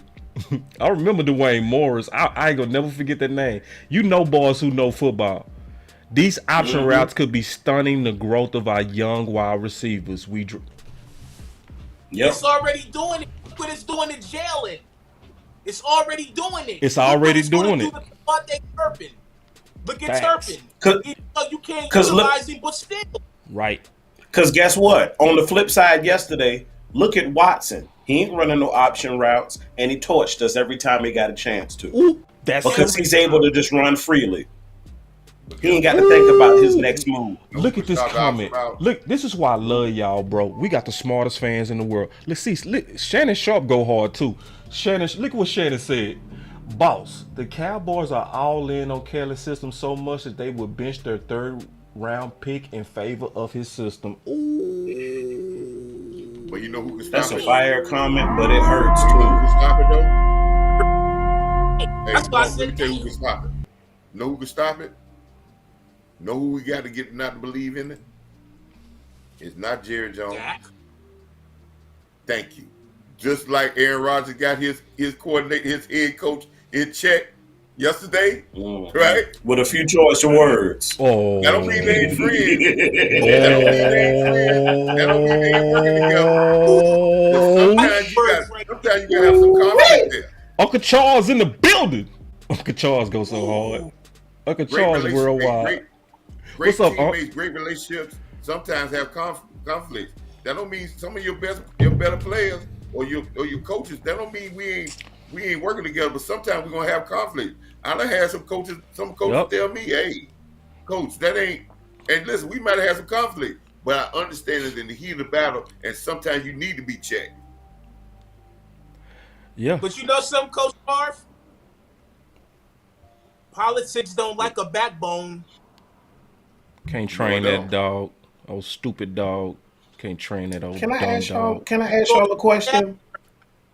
This a little off. This is off. It's not a little off topic. It's way off topic. Don't go too far off topic because I ain't gonna get to this content, dog. Can we get past this content? I'm gonna save it then. I'm gonna save it. Unless it's quick. Is it quick, dog, or is it gonna lead us down a rabbit hole? I just want to know why on defense we can't set the edge. Oh no, well, that's a rabbit hole. Nope, we're not doing that. Okay. That's a rabbit hole question. That's gonna lead us way past this content. Yeah, bro. See, this is what all y'all gotta realize. You gotta feed the people one thing at a time, bro. Trust me, dog. Trust me, you can't give it too much. You gotta break it down during the week. Yeah, we stand focused on this dog, this uncoachable dog. All right, B Bird with the super chat. Ooh, see, B Bird be going hard. B Bird, you be making me mad sometimes, but then I love you the next day. I'll tell you.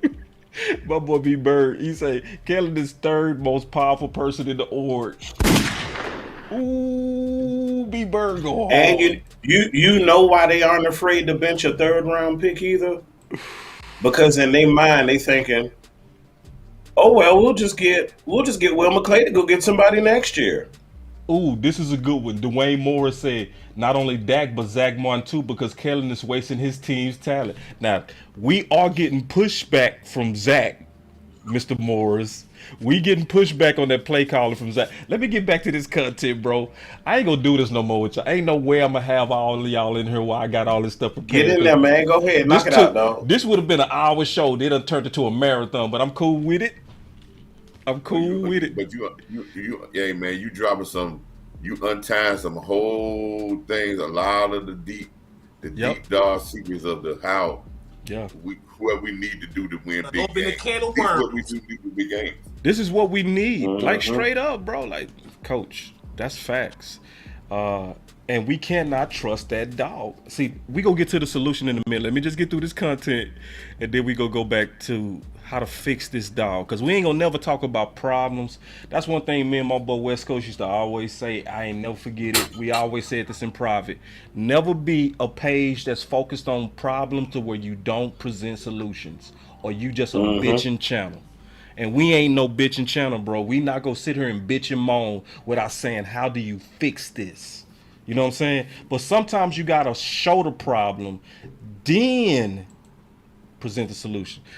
Because a lot of people walked in, real talk, thinking it was Dak. They did. They was, those interceptions was on Dak. Nah, if you stayed through this whole thing, you know it was on Kellen. Yeah, Dan Quinn starting to get too cute. Man, don't get me started on that action. All right, here we go. Man, look here. Speaking of bitching channel, let's get back to this female dog of an OC we got. That'll get you back on track, boss. All right, let's get it. You got me back on track. All right, let me see. Was I finished with that? Let me see. You have something like that down because I like an Allen and a Diggs. You know they've got that down. A Mahomes and a Kelsey. A Mahomes and a Hill. Like those guys that just have a Brady and an Evans. There really shouldn't be an excuse for Dak and CD not to have it. It's not like they just woke up and started playing together yesterday. Shouldn't be, but we've seen simplifying this offense has worked for this team this year. Woo, boy. That last thing he said, fire, because he's right. Because think about it. We converted 100% of our third and shorts Sunday. How? QB sneak. Keeping it simple. QB sneak. We kept it simple. Keeping it simple. The whole time we was being all fancy, we was 33% conversion. When we went 100% simplicity, we converted 100% of third and shorts and fourth and shorts. Facts. Come on, Tyrone. Come on, Tyrone. Yeah. Tyrone Church with the super chat with the facts. Yep, facts. Most of Dak's interceptions when Kellen Moore coaching has been option routes go. Facts. Bro, that's facts. And we proved it today. Mike McCarthy explained it. Dak explained it. And Mike McCarthy said, I never wanted option routes in the first place. And I've never been in a system this aggressive on option routes. There's only one person that should be running option routes in our current system. That's Hot Pocket. That's it. If you don't know who Hot Pocket is, that's Schultz. And listen, who might be causing to being around quarterback? Maybe Steve Young. Yep. Joe Montana. Brett Favre. Aaron Rodgers. All these people became Hall of Famers without running option route. But now, option route. Look at the quarterbacks that Coach Marv just named. He said basically GOATs didn't like this system. Can we say it like that? GOATs and Hall of Famers didn't like option routes. Dog, that's what I'm saying. Because it's too many moving parts. Right. There's too many variables. Think what you asking Dak to do. You're asking him literally to hit a moving target while hitting a moving target. Right. And guess what? He got to hit the throw with anticipation.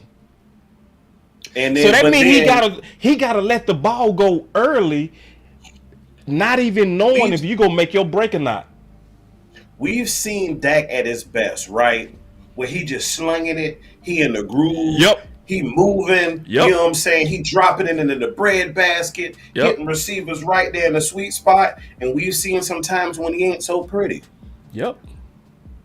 And I wonder if we had been paying attention to this a while ago, how many of his not so pretty moments were because of option routes? Oh, he's not that accurate. I'm gone. I'll see you later. Hey, I'll talk to you later, bro. I'm done. That's the comment of the show. All right, that's it. I'm gonna give you another one. Facts. How many?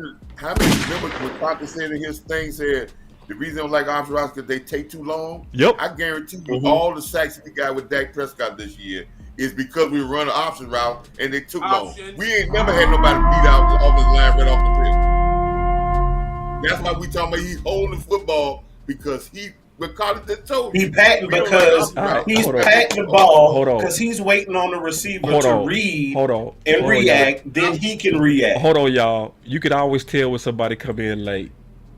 You could always, he said, stop. He's a professional QB. Stop lying to these people. So you could always tell when people came in after the evidence was shown. You know what I'm saying? So, no problem, Dante Golder. Dante done came in church late and he loud. Yeah, and he loud. He done came in. I ain't gonna get on him, bro. I'm gonna take it easy on him because he came in late. You know, because it was people who was blaming Dak at the beginning of the show. Once we showed them the evidence that them interceptions was on option routes and CD Lamb, they stopped blaming. You know what I'm saying? You know, so it's a lot of people just don't have the information. That's all it is. I would say, brother, go back and rewatch the show and you'll get caught up. This ain't got nothing to do with Dak just being a professional. He's in a very dumb, toxic system. I'm just being honest with you. I'm not gonna rehash the content. Just go watch it again, and then you'll see. Super chat by James. He said, when you built to run the ball, you don't need a complicated pass system. It calls for simpler routes, bro. James, you going hard, big bro. He said, because your goal is to move the oh, Lord. Facts. I see why you say you love our fans, bro. Our fans smart as hell, ain't it? We got the smartest way. Ooh. Boy, look at here. Ron Rivera breaking down in the locker room right now after that performance. He holding back tears. Oh, hold on. He didn't call my name, Shannon. I ain't see. Did he call my name? That's what you posted. Hold on, I ain't see. Did he call my name? My boy Shedder said we don't do name calling over here. I ain't see him call my name, big dog. Did he? If he did, yeah, we don't do name calling over here, big dog. We disagree with class over here, big dog. All right, but check this out. Let me play this last sound bite, and then we go kind of talk and close it out. Take a couple of more calls if that's cool with y'all. But here we go. Here we go. Hey, also, I appreciate this. This was cool. This is the crowd that we usually talk football live on game day. So this is that crew, and they snuck in on this one, but it made it better. I loved it. It just made it long as hell. God, oh Lord, this made it long. All right, but listen to, it's a couple of more I gotta play. I gotta play this. Here we go. Listen. Quarterback's got to be on point. Communication's got to be on point. Can you trust those guys with the option routes? Doesn't it feel like that whole thing's just got to be thrown out with picks in back-to-back games? I mean, and that's the thing. It's like, I know we keep using the word communication for that. I don't think that's communication. That's just CD's got to read it. Yeah. Like that's not a communication thing. That's not like, oh man, we weren't on the same page. It's no, CD, you didn't see what the coverage was. And so. See, but he acting like that's easy. That's not easy. You feel me, Coach? How you running into the coverage and you supposed to identify accurately while in your route what the coverage is? They want that man. That's crazy. They want that man to parallel park driving 40 miles an hour. They want that dude to be a stunt driver. CD's just, I think, got to be better there. Dak's got to be better in his own respects. No, they just beat but around on that the bush. front, They know the problem, but they just don't want to say it 100%. Yeah, I'm with you. Hold and on, that's Dak and Mike McCarthy being politically correct.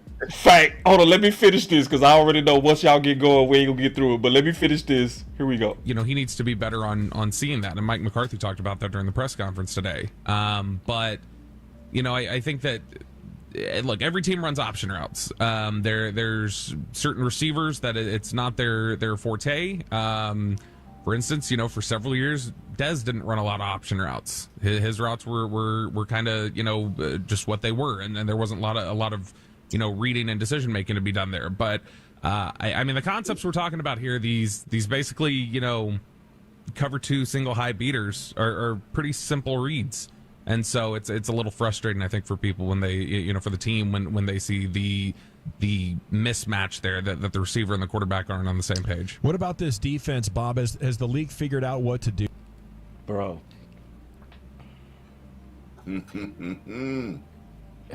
So before that, listen, y'all. Before we get into this last little bit that I got left. Gavin said one of the realest things I ever heard him say. I'm gonna play this. Y'all just listen. Then we gonna talk about how to fix it. All right. That's gonna be the real part. Watch this. This is what Gavin said. Listen, y'all. Listen to this.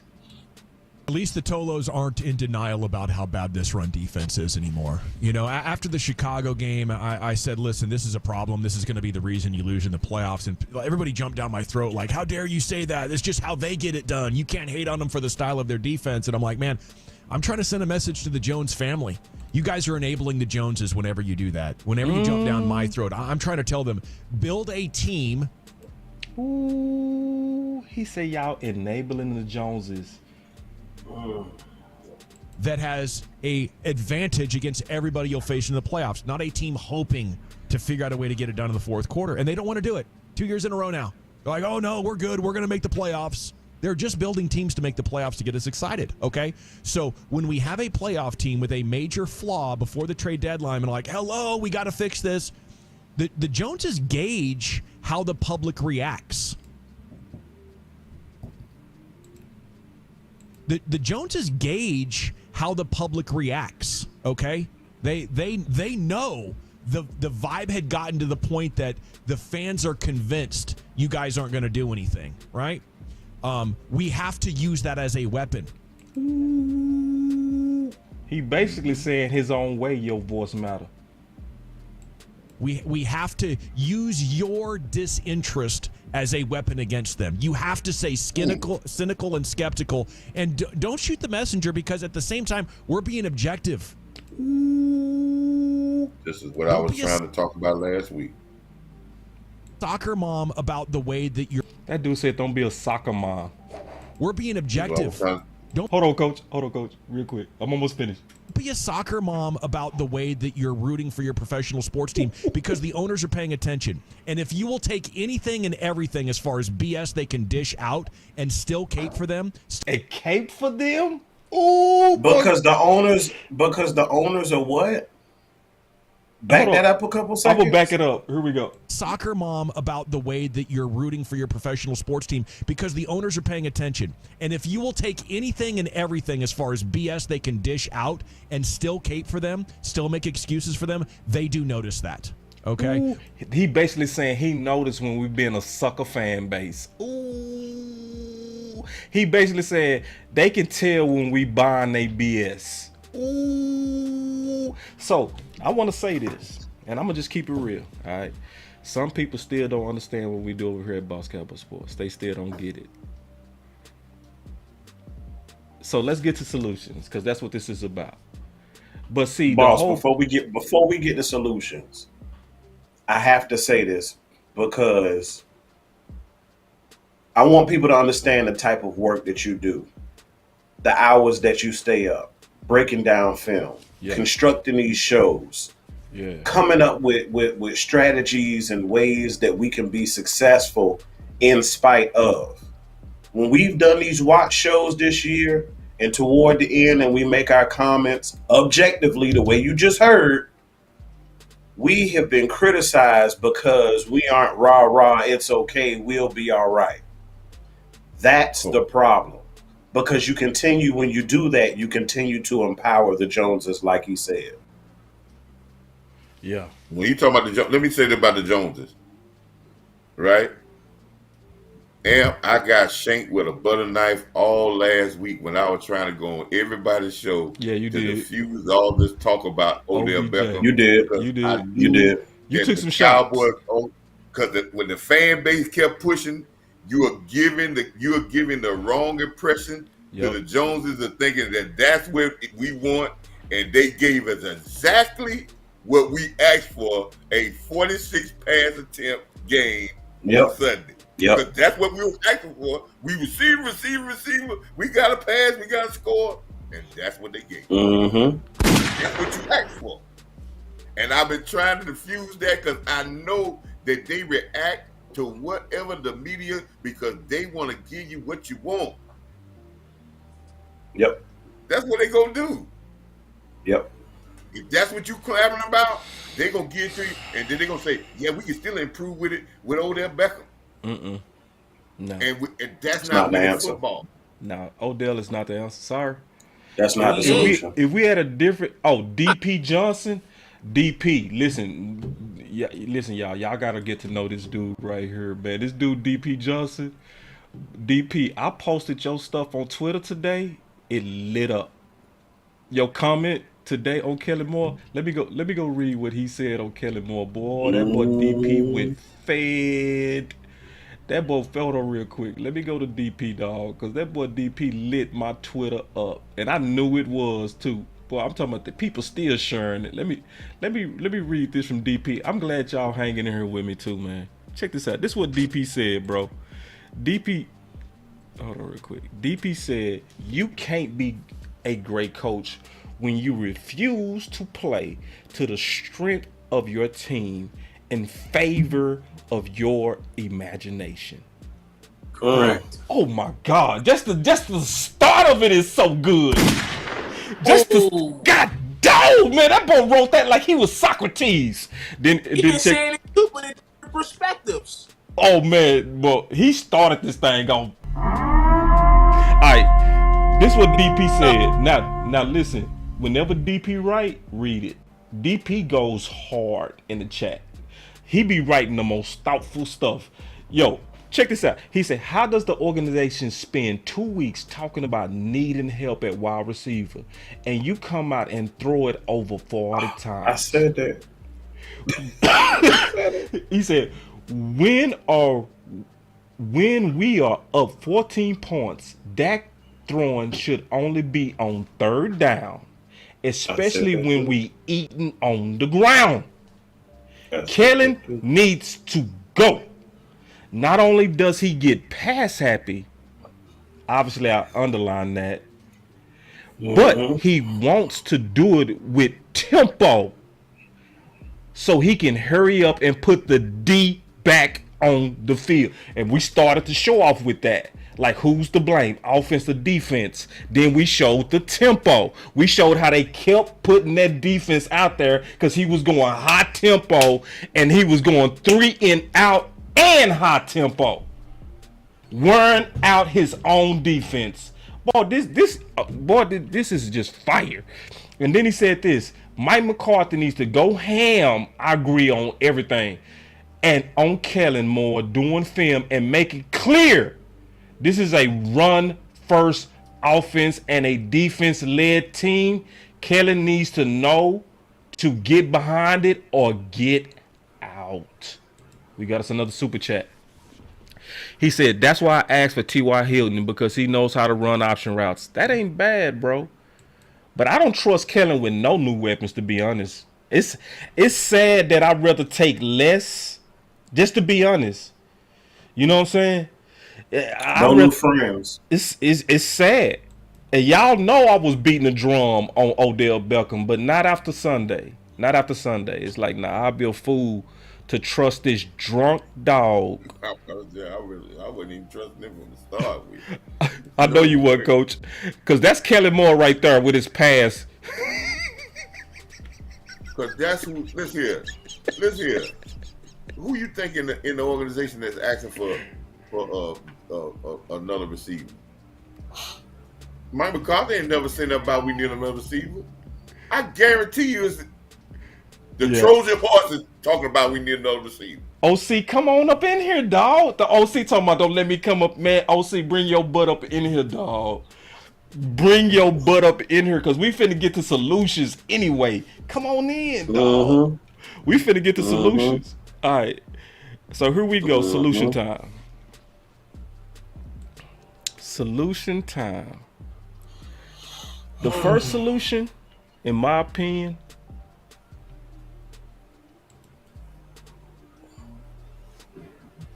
Dak. Dakota. Yep. So this is the difference between Aaron Rodgers and Dak. When Green Bay wasn't running the ball, what did he do? Sunday. Coach be tripping back. Coach be laughing in the background. He be tripping me out. Coach just be laughing. He know where I'm going. What happened, Coach? What happened? What did he do? They didn't run the ball on a third down and one when they could win the game in regulation. The only thing they needed a field goal to win the regulation, and they made a pass play. He ran the pass play, but he went on the sideline and made it evident that we should have ran the football. And when they got the ball again, that's what they did. Yep. Yep. And he see, I read his lips. He said, "Run." See, my boy, we all rocking the run a damn ball has today because sadly we gotta start this campaign back up again. This should have been an old campaign. We gotta preach it again. Listen, y'all.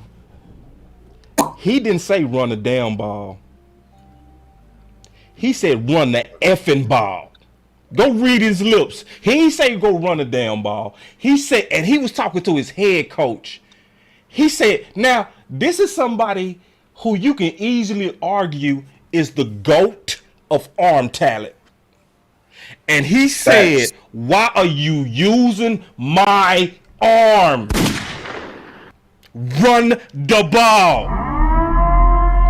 But he didn't say run the ball. He said run the effing ball to his head coach. Dak, and I'm just keeping it real. You know, listen, Dak, I cover Dak, but Dak, we can't trust Kellen Moore. The only thing we can do is get that untrained dog out of here. So, number one, we need you to buck him, bro. We need you to know and take your game to the next level to where you are very involved with situational football, very aware of where we are in terms of time of possession. You got to know all that now, Dak.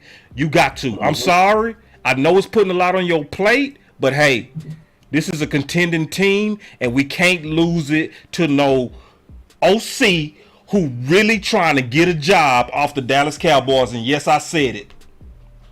Yep. Yes, I said it. I said it. I ain't trying to trust no untrainable dog, Dak. I'm sorry. So we got to first look to you. Just like Aaron had the nuts to say, hey, man, run the effing ball to his head coach. Bro, you got to do that to Kellen. I'm sorry. Just keeping it real.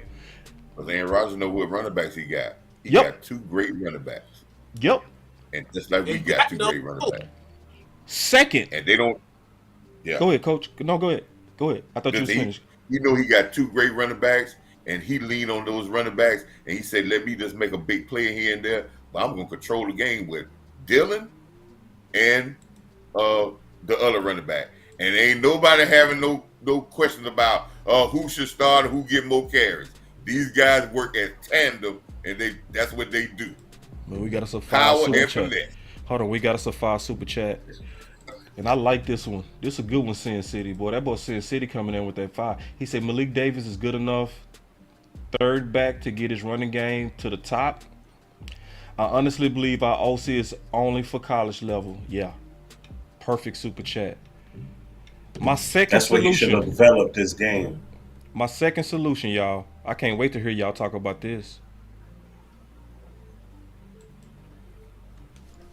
Mike McCarthy, you doing too much delegating, my dog. Yeah. And he's setting you up to fail. He's setting you up, bro. You doing too much damn delegating, bro.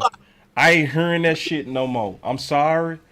I was cool at first with you playing this. You know, you was playing it right and all of that. You was, you ran. Now, what kind of head coach are you to be against option routes and let this dude run it on your watch anyway? That's exactly what Keystone was about to say. Honest to God, man. He said it last year. I want Coop to get the ball. And Coop don't get the ball. Yeah. McCarthy, what are you doing, dog? Now, see, I could see you playing the politics. Stop pointing, it's going digital. See, I was cool with you playing the politics when it was confusing who the fault was. Cool. But see, now we've lost every game this year we came out passing. Amp proved today, Amp proved today that we had 3 and outs every time we came out passing Sunday. Every time. When we passed 2 times, anytime we punted. Mike McCarthy, how in the hell are you talking about refs when it was your OC that cost you this game? Yep. I said it this morning. We ran the same play. The same we got the OC same type that of was penalty. Boss, crazy. And you know what? Go ahead, Coach. You know something funny? I went back and looked at it. And remember when they talking about it, CeeDee Lamb, yeah, he got interfered with, right? On that play, on that third down play. Yeah. But that was the same play. They ran the same play to Noah Brown against the Philadelphia Eagles, and he got a pass interference because you left it in the hands of the officials to call it tight. When you should have ran the ball. You failed one time and you went right back and did the exact same thing again. We did that against the Bengals. Remember we did that against the Bengals, Coach? Yeah. Same thing. I've been saying this for a couple. What you just said, I've been saying for a year, and I'm telling you, you think Kellen Moore gonna lose the confidence team? Let me tell you something about players. They understand you the head coach. And if you don't say nothing, even though they know the situation, and you don't put it right, and you jeopardize, because they know the windows of winning is very short. Yep. And then you get paid because you cutting my numbers down, so I can't get my paper either. They'll turn on Mike McCarthy too, because they'll call him soft. They'll like him, but they won't respect him. They're like, oh, he's a good guy. He's a great guy to talk to. But I don't believe nothing he talk about. No, yeah, man. He let it roll down. Boss. See, at this point, I believe. See, Coach Moore been on Mike McCarthy head for a long time. Coach, I'm finna get right with you now. At this point, Coach, me and you know, every now and then, me and Coach go against each other. Every now and then, we don't see eye to eye. But guess what? Shit, on this one, man, we finna two-step, Coach. We finna start two-stepping on this dude. Say, because it's enough. It's enough now. It is enough. Like now, looking like little Mike. You looking? That's what you said at the very beginning of the show, Keystone. This is little Mike. This is little Mike. This is little Mike, man. Yeah, bro. Boss, check this out.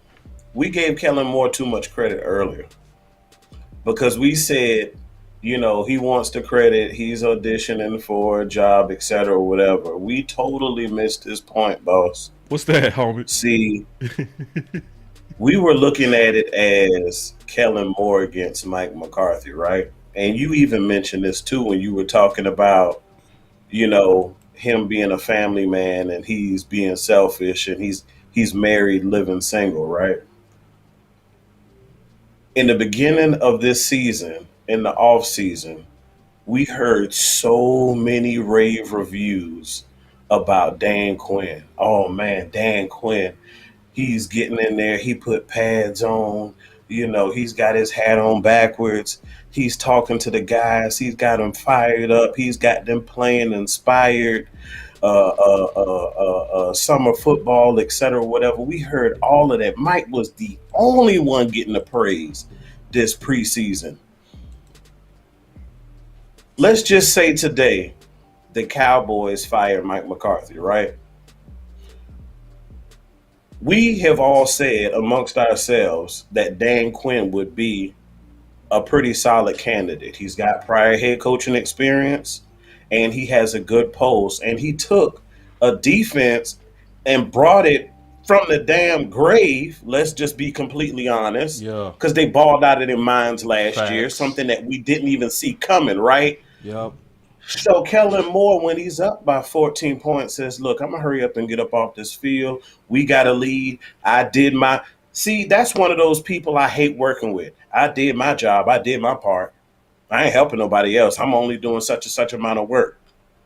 And what he is doing is he's actually purposefully setting Dan Quinn up to look bad. He's purposely exposing his defensive coordinator because he feels that he could be potentially his competition come into the season if Jerry and Steven decide to go on from Mike McCarthy. Wait, man, you done went too deep on me now, dog. but that's a real theory. I ain't gonna fight you on that theory. It don't look right. It's one thing for sure. Because don't know, fella. You running. He don't know. Now, Coach, you know what? I think it's something to what Amp is saying, though. Yeah, I know that, but I'm just saying, yeah, I understand, but he just don't know how to work it. Man, Dan Quinn had to teach the guy how to interview. You know, Dan Quinn said that. He said he taught him, helped him try to interview. This kid is not ready for this type of position, and it shows in the biggest moments. Yeah. Because when Kellen Moore put his name on Jason Garrett playbook and put his own name on it. That's all he did. OC said this. OC, and he may be listening, but OC said this long time ago. And this is true. When you get nervous, like when McCarthy was nervous in the big game, Kellen Moore gets nervous. You can look at him on the sideline, look nervous. When you get nervous, you revert back to what you were comfortable doing. Yeah. And what is that? Oh, we said that this morning too. Yeah, I said he was scared. I said the same thing. Yeah, he's scared. He's scared. He is. He's scared. Back to what you were comfortable doing. Yep. This is when Mike The McCarthy beautiful got to part step about in all of this, and get him through we that all fear. saying the same thing. Yep. This is when Mike McCarthy got to step in and say, "Hey, this is when you protect. This is how you protect your young coach. You come in and now you grain the reins from it. You're not taking them away from it. You're teaching them by taking the reins and say, hey, this is what I want to do. This is what I want. This is what I want. This is what I want this possession. This is what I want. When you call that stupid play on the call, hell no. Nah, check that. This is where we're going to go. Right. And see, Mike McCarthy, at this point, Mike McCarthy, I'm with Coach Marv now. I'm no longer, from this day forward, I'm not looking for this dude to be transformed into a responsible play caller. Nope. I consider him a dead dog to me. He's untrainable. He is tearing up the house. The only thing you do with this dog is lock him up. You can't trust him. You can't trust him. And this is why you can't trust that old. Which with a capital B. Can't teach an old dog new tricks. Bruh. He thought it was funny when he said, everything in me wanted to pass the ball all day. Ha ha. See, you playing? You playing with wins, dog? Winning funny to you? Because every time we did it your way, we lost. Mm-hmm. See, when we abandoned the run, the first 8 games of 2021, we started losing. Guess who got blamed for it? Dak. Mike McCarthy. The only people that was pointing at you was the Hall of Famers. That was it. Boss, certainly that's the way it went. Bro, and listen, I wasn't finished on solutions. You know who else we got as problems, who started all of this, and they the only ones that can fix it? Jerry Jones. Stephen Jones. You know something? I don't even know if they, but listen, it's the craziest thing about it. You know the real problem why the Jones need to fix it? And you know that this Dallas, there's always been the Jones' problem. They don't ever want to say that they're wrong. Yep, that's the problem. They want to do it. They want to do it their way. Listen, their pride, they'll go all the way to the grave with something, so they won't say they're wrong. They might not even believe it, might see another way, but they still won't say they're wrong. We got the big homie in the building. We got the big homie OC in the building. Oh Lord, we got all 5 of us up in this. Salute, OC. Hey man. Hey man, crank it up. You know, I don't know where to start, man. But listen, to y'all point about the Joneses, man. Y'all put so much content out here. I mean, it's ridiculous, man. Y'all put fire in the chat, man. Coach Marv, Am, fire. You know what I mean? Mr. Banks, y'all put fires in the chats, man. Boss Cowboy, man. Y'all appreciate the content. Y'all show some love to these fellas, man. They put it in overtime, man. It's late, and I know it's late on the East Coast. Got my man Keystone in here, man, working hard, man. Salute, man. My boy Empton put on some new clothes and everything, got up out the bed for this show. I was in the bed, OC. Yoga flame. He took a shower, woke himself up, everything. But hey, man, this is overtime. You got to put in that work if you want to win a championship. Hey, man, look, man. At the end of the day, man, the Cowboys have really dramatically failed in one area, and 2 areas in particular. The defensive interior line. We failed extensively in that area, right? Repeatedly, with going back to Marinelli with his give me the effort guys versus talent guys. Give me the cheap player that I'm going to give 1,000% and I'm going to turn him into something versus going out here and paying for a good free agent when they were available on the market.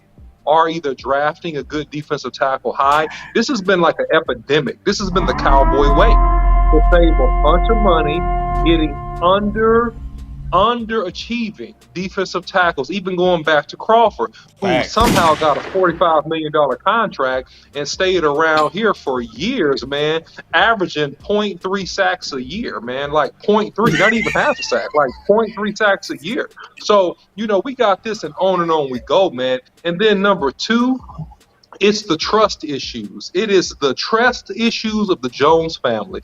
That's the downfall of the Cowboys, because when you hire a championship coach, and you can say whatever you want about Mike McCarthy, he's a championship coach. You do not make him have a pet. You don't force him to have a pet.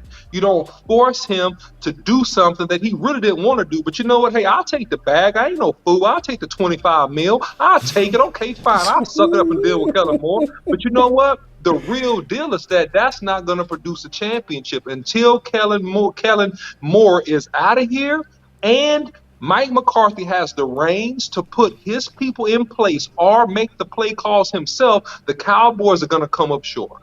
Mark my words.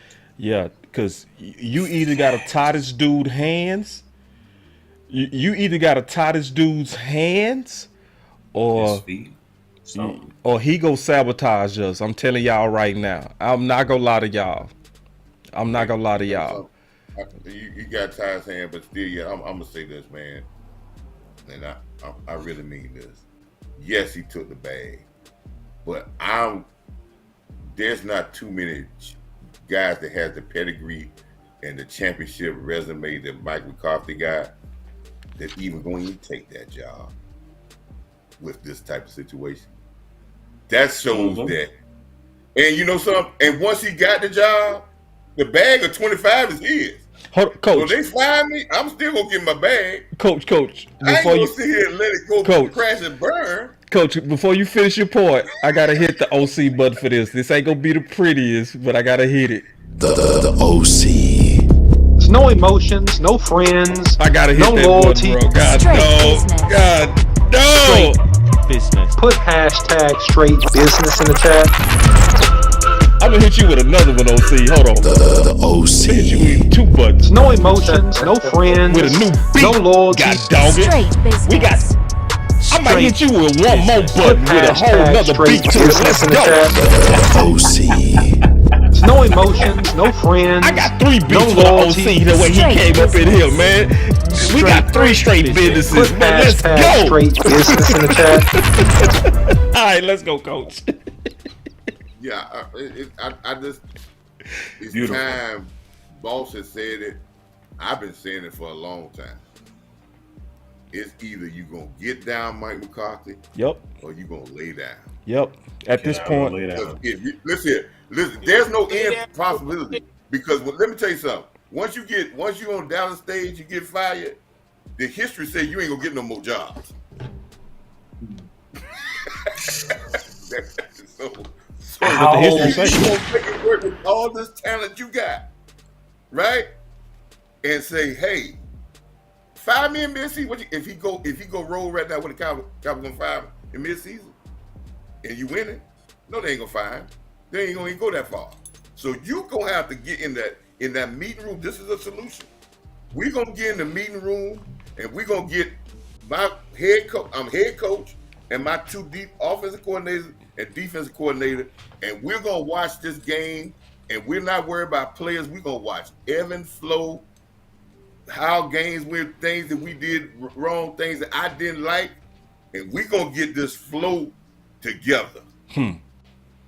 Because that's hurting us, because we're doing stuff we don't supposed to do at times we should, and all this. And I'm gonna rein this in. I've given you a lot of leeway as a coordinator, but we finna rein this in a little bit, because my head is on the chopping block. And I don't care if the Joneses like it or not. What they gonna do? Fire me? You already. I'm gonna get my money. This comes down to what he wants, what Mike McCarthy wants. Because listen, it's coming to a point. He has a good football team, people. He can't let this crash and burn, because everybody in the NFL, listen, they talk about the Cowboys, but all these GMs know the talent the Cowboys got. And if you fail there, they're not gonna give you no more jobs. My boy West Coach. Coast said this. He said Mike McCarthy is the mark. Or did the OC say that? Somebody said that. Real comment. He's the mark. Coach, let me piggyback off of you real quick. He the one that's gonna end up with the womp if he don't get this right. Facts. Coach, I 100% agree with what you said. But, and I told Boss this morning, I would take it 2 steps further. In that meeting, because of the dynamics of the way things are, because of the fact that Kellen Moore was empowered from day one when Mike McCarthy was hired, this has to be done not with just those 3 in the meeting and the other coaches. This also has to be done in a room with the Joneses present, because Mike himself does not have the power to just tell Kellen Moore, I need this from you. Sad. Because he's clearly said before in the public things that he wants, things that he would like to see, and it wasn't done. Yep. So this has to happen. Mike is going to have to expose Kellen Moore in front of the Joneses, because ultimately, what I said this morning, Mike McCarthy is not Kellen Moore's head coach.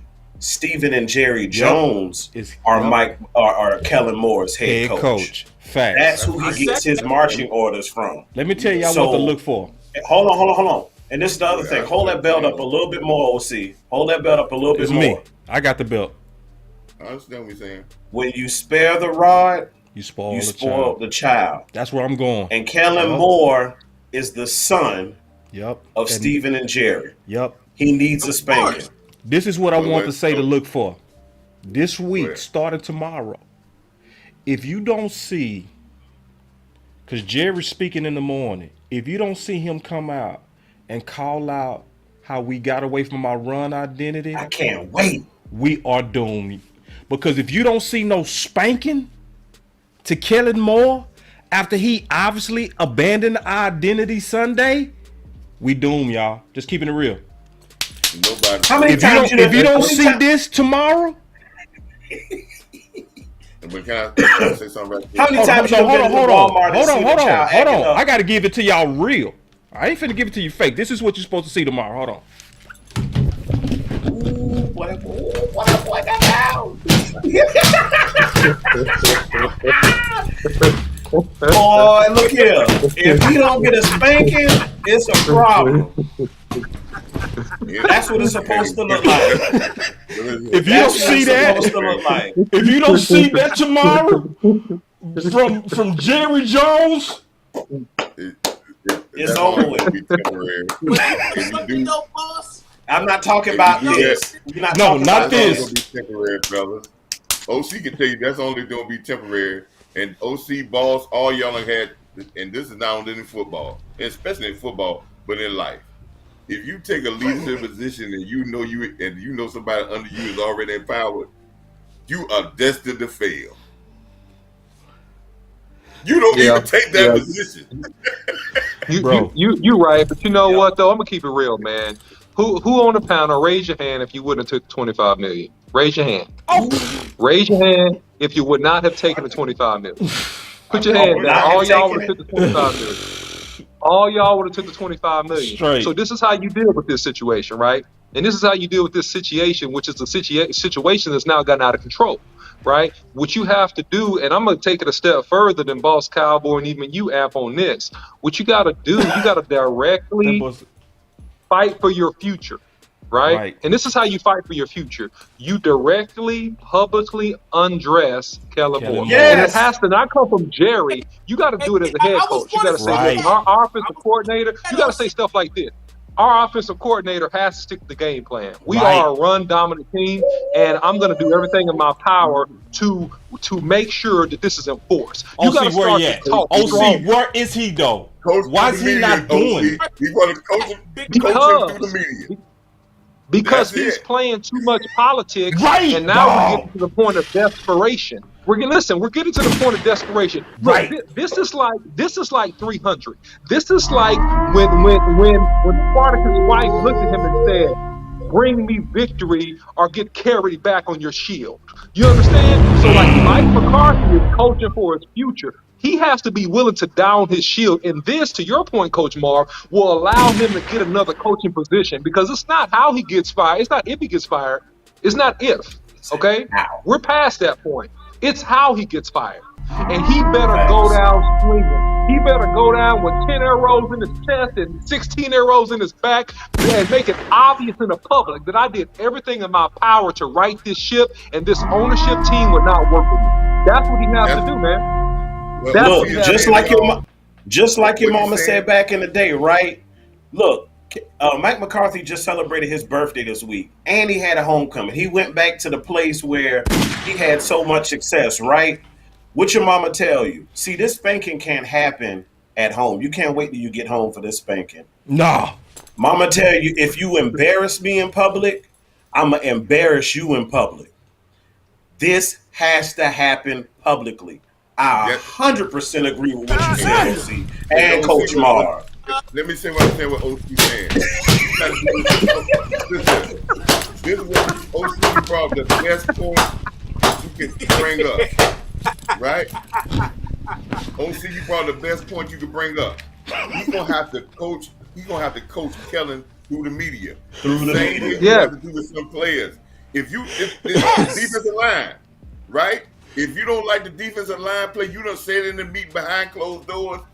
You tell the media that our defensive line guy played better. You get the whole media focused on it, and I guarantee you the play gonna get better because they know everybody eyeball is on it and they can't hide no more. You expose Kellen Moore. But the question is this: can Kellen Moore go against his real nature? Because for him to do this, guys, it violates everything that is his nature. He's going to have to go against his own nature to win. And when he gets scared, what he going to go back to? Look what Mike McCarthy just recently did back with the Cincinnati talk. A beating or do it publicly because ultimately we know he wants a head coaching job. No, he won't go back to it. Know why he won't go back to it? Now, this is what you do now. When you see him going back to it, right? And he start yelling the plays in the mic. No, we running this. No, we ain't running that. Say my boy Big Gibbs said it, and this is what I think will happen too, bro. Just keeping it real. My boy Big Gibbs said it. My boy said it. He just kept it real. He said, "Boss, you right, but that whipping ain't gonna happen." I have a bad feeling too that it ain't gonna. We got us a super chat from Action. He said, "Boss, he not gonna do that. He gonna take his iPad." Ooh, let me call my boy West Coast real quick. I'm calling you now, West. You can't have nobody like Sean Payton. Man, Kellen been fired. Right. Been fired. Facts. He would have been fired. And Sean would have cared what you said. What's up with it, big dog? Man, y'all are absolutely cooking, bro. I literally turn my music. I don't even really listen to music no more, but in the car. But I got y'all bumping out of my dang my BM right now, man. Y'all sound real good, better than any music on right now, man. Y'all cooking, bro. Appreciate it, big dog. You do, and you too. I just want to say that, bro. Listen, I'm not cooking today. I'm not bumping this. Listen, West Coast had a fire show today. Dead serious. Yeah, for real. I listened to the whole thing, bro. When I say you was in your bag today, bruh. But go ahead. I appreciate it, man. You know, I ain't really. I'm gonna keep it real with you, man. Like, at this point of the game, I'm not really as mad at the organization. I'm gonna keep it. I'm more mad at fans right now. Keep it real, like because. Like, I can't be mad at, like, this is this is November, what? We've been having the same problems on this team for almost 2 years. Like, I asked people, can we run the ball? I made a t-shirt, can we run the ball? Then I put it on a hat. I went through the same process with stop the damn run. Hey, man, can we stop the damn run? Okay, we don't want to stop the damn run. Let me put it on a shirt. Then guess what? Training camp. Here comes the hats. So for me, the Dallas Cowboys lost the way I would think you would lose, and that's you ran the ball up the middle and off the edges, and the Cowboys can stop it. Now, the issue that I be having is with fans, man, who are just now realizing this. Like, what are we doing, Cowboy fans? We got to get to the point where we're no longer just enjoying these games, but we're actually watching the football in the games. Because, like, I feel like sometimes, like, people feel me, people watch my show because I'm entertaining, but I also want to make sure that they understand they're getting some quality football content out of me. You feel me? So it's like, it's the same thing. Like, I know we got these 70 and 80-inch screen TVs, and it's HD, and we have an enjoyment. But, like, bro, are we actually watching football and identifying what is football and what is entertainment? Bro, I'm telling you right now, the part of the Dallas Cowboys mantra and what they're doing right now is there is a large portion of entertainment. When you were up 14 points in Green Bay in America's game and you were still throwing the ball, who are you trying to entertain? What are you trying to do? What was the game plan? If the game plan was to get into this game and win it, why didn't we win it when the game was won? Like, that's the issue. That's the type of issue that I'm having right now. It's like, as us as fans, man, like, we got to stop at some point. We got to start really honing in on this stuff because, man, I'm telling you, these regular seasons, I know the wins, they feel good, and the losses, they feel worse. But I'm going to tell y'all this right now, bro. That playoffs, it's the worst feeling in the world. And the worst feeling in the world, honestly, is for us to be losing the way we lose and then get in the playoffs and lose the exact way. That's nonsense. That is absolutely nonsense. To talk on Kellen Moore, like, man, Kellen Moore, I'm going to tell you this right now. Kellen Moore is, one thing I respect about Kellen Moore is at least he do what he want to do. Like, I can't not, like, he ain't trying to be nobody but himself. Like whatever. Finish him. Whatever. At least he do what he want to do. You know what I'm saying? And he Damn that. You know Damn that. Boss, like, it's two things that I feel like the Cowboys are just going to have to get over. Kellen Moore and penalties, because they're not going away. Your best mindset on Kellen Moore and penalties is you need to figure out how you can work around him. Right. 16 people got fired when they let Jason Garrett and all his boys left. We had 17 people on staff. Who do you think was the one person they kept? They even fired the running back coach. How do you fire the running back coach? Yeah, how you do that? How do you fire? Like, come on, bro. Yeah, facts. Like, hey, but Wes. Hey, Wes.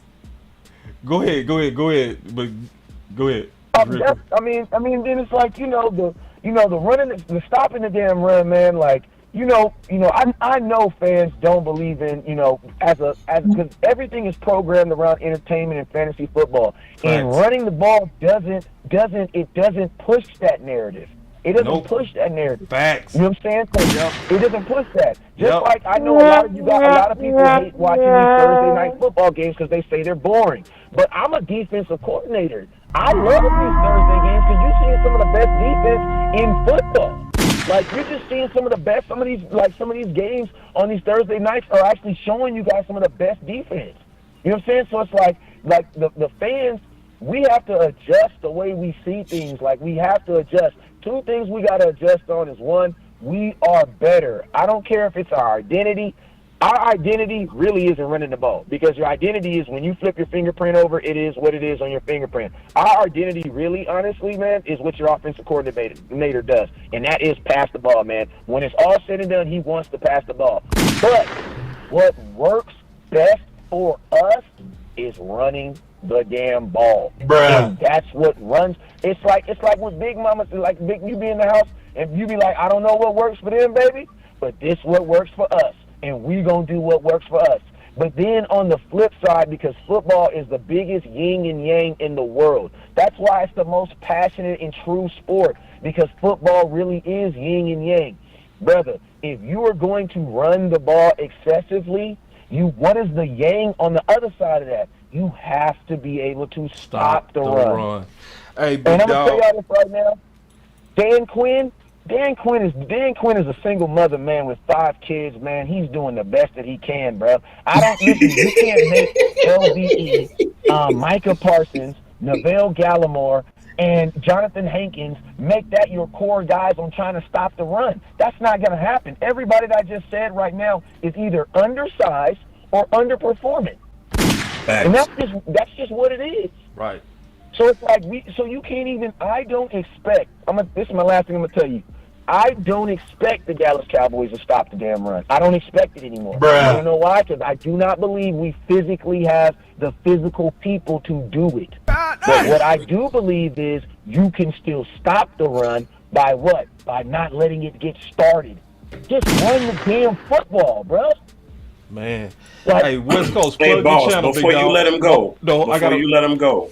No, hold on. Before you let him go. No, I gotta let him go because you know you can't get with. But West Coast go all night if you ask him questions. No, this ain't yeah, nothing he man. can comment Hey, on. yeah, y'all already know what it is, man. Like, man, it's West Coast Cowboy on every platform. You know what I'm saying? My schedule been really heavily busy because I'm working with these kids with this flag football. You know what I'm saying? But, I mean, if this is over this week, man, so I promise you, man, you're going to see your boy bombarding Boss Cowboy show. Because I'm going to tell y'all this right now. I don't really like doing a lot of shows for a whole lot of people because I just, for an hour and a half, it's hard to find dudes that you can just agree with for an hour and a half. Usually they'll say some dumb stuff like Dak sucks in the middle of the conversation, and I'm like, I'm out, bro. You know what I'm saying? But Boss Cowboy, Marv, Amp, you know what I'm saying, my boy Trav at the bottom down there, OC, these are folks, man, that I can just listen. I can have talks and conversation with them outside of life. So I know it'll be a great thing when it comes down and when it matriculates, man. But, boss, you're doing a beautiful thing, man. I'm extremely proud of you, man. You know I call you my big brother in life, and that'll never change, fam. Hey, man, we need to get us a show in before the week is out, bro. We got to figure out a way to make that happen, dog. You know, the people want that. After this week, bro, my schedule about to free all the way up, bro. All the way up. So we gonna get it. Let's get it, big dog. Hey, man, that's West Coast, man. Appreciate you, big dog. And listen, y'all. Coach, can you show them the running down ball hat? Because the guy who started the whole campaign is West Coast. I got 3 of them in the house, and he just sent me one more in the mail today. And he sent me another one in the mail. Yeah, he just sent me another one in the mail. So we back on with you, dog, and we rock. And thank you for being the captain and the general of running down ball, big dog. And we don't need Odell Beckham. I agree with you. Well, we could have used him with the right OC, but we ain't got the right OC. That's another debate, but nope. We agree now. That's West Coast, y'all. Appreciate it, big dog. Yes, sir. I just was going to tell him, hey, he need a new T-shirt, new campaign, run the damn ball so you could stop the damn run. Yeah, put it together. Put it together. All right. So final words, y'all. Y'all know how we finna do. Give me a off, right? With my final word. Man, great show, man. OC told us a couple of weeks ago why we don't even need Odell Beckham, but because he said we don't use what we got. Facts. And what we got, we have enough. If we use them correctly, we'll be all right. But listen, man, we're talking about some real football issues, and we're not losing games, these close games, these big games, which we're losing all of them close. We're not getting blown out. We're losing because we're not managing the game correctly. That's it. On the offense and on the defense. And when you get in big games against good teams, it comes down to the very small things. Yep. Because the margin of victory is very small. And penalties, time possession, turnovers, clock management, not doing the flow of the game, all these type of things can cause you to get and lose these big games. And that's what we're trying to get this Cowboy team together on, because fellas, people, I know y'all know this, we got enough talent, but we have to have continuity football. And I'm gonna go back to what, and then my last thing, I'm gonna go back to what Mike McCarthy said. He said when he first got the job, he said, we're gonna fit our scheme to the players that we have. Well, you're not doing that on offense. Nope. You said that you're gonna have continuity football. You're not doing that when you're allowing your defense to play over 32 minutes a game. Thanks. And your defense is good on third down with conversion. So that means your offense is really not allowing them to be, your offense is not allowing them to be on the field. And I say this when we hear that 103 and they talking about McCarthy and they talking about all this, listen to all these guys talk, and they're not going to really put the total blame on Kellen. But I've learned this, and y'all remember this statement right here.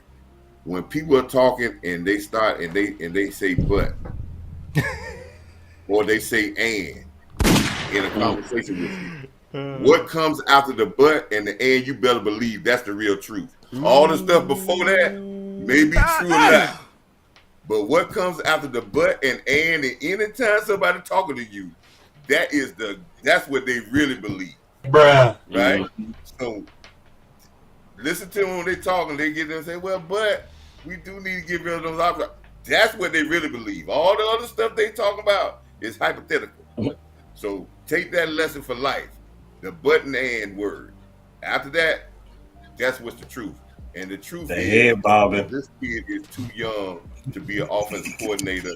And it goes back to my first conversation with Boss Cowboy and OC. He know how to control a game, and he still don't know it. That was your first conversation. Shout out to Coach Moore. Key, go ahead. What we on? Final word? Yeah. My final word is on how I'm looking at the team. Where's the identity? Yeah. We have to really find some sort of identity if we're going to have any type of a run.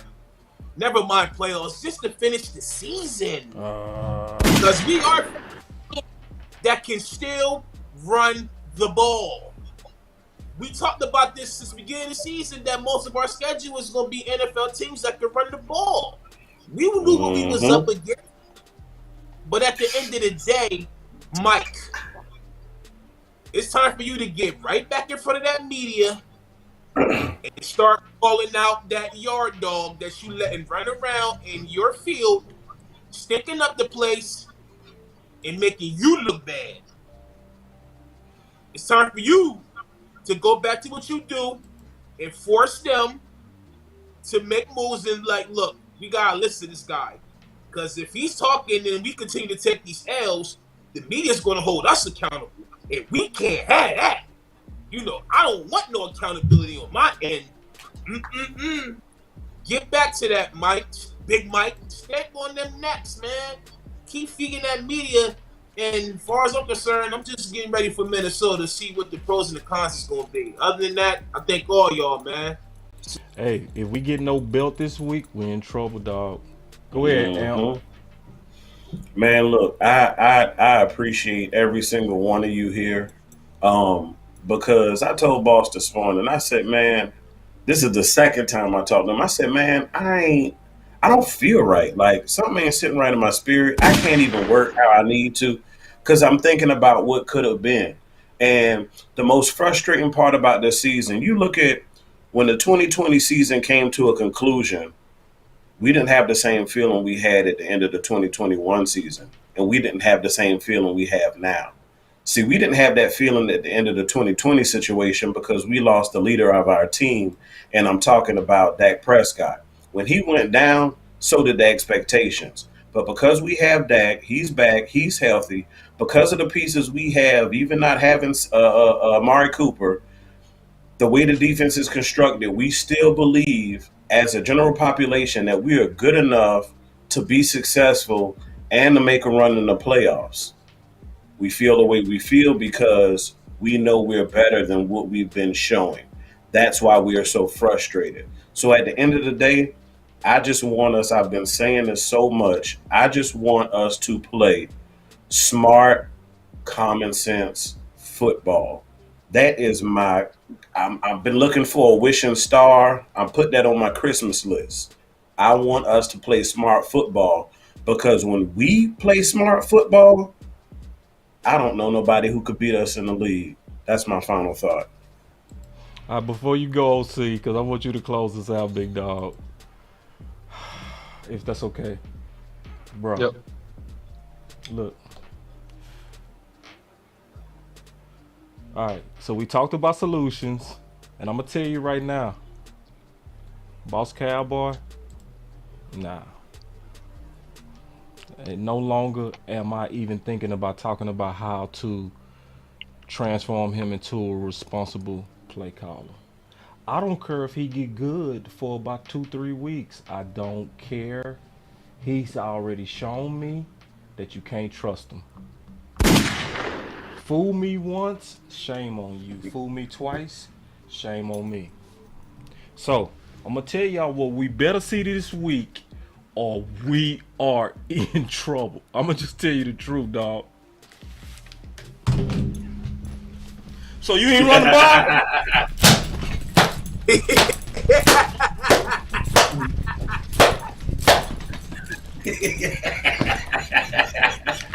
If you don't see that from nobody, we in trouble. Like if you don't see Mike McCarthy,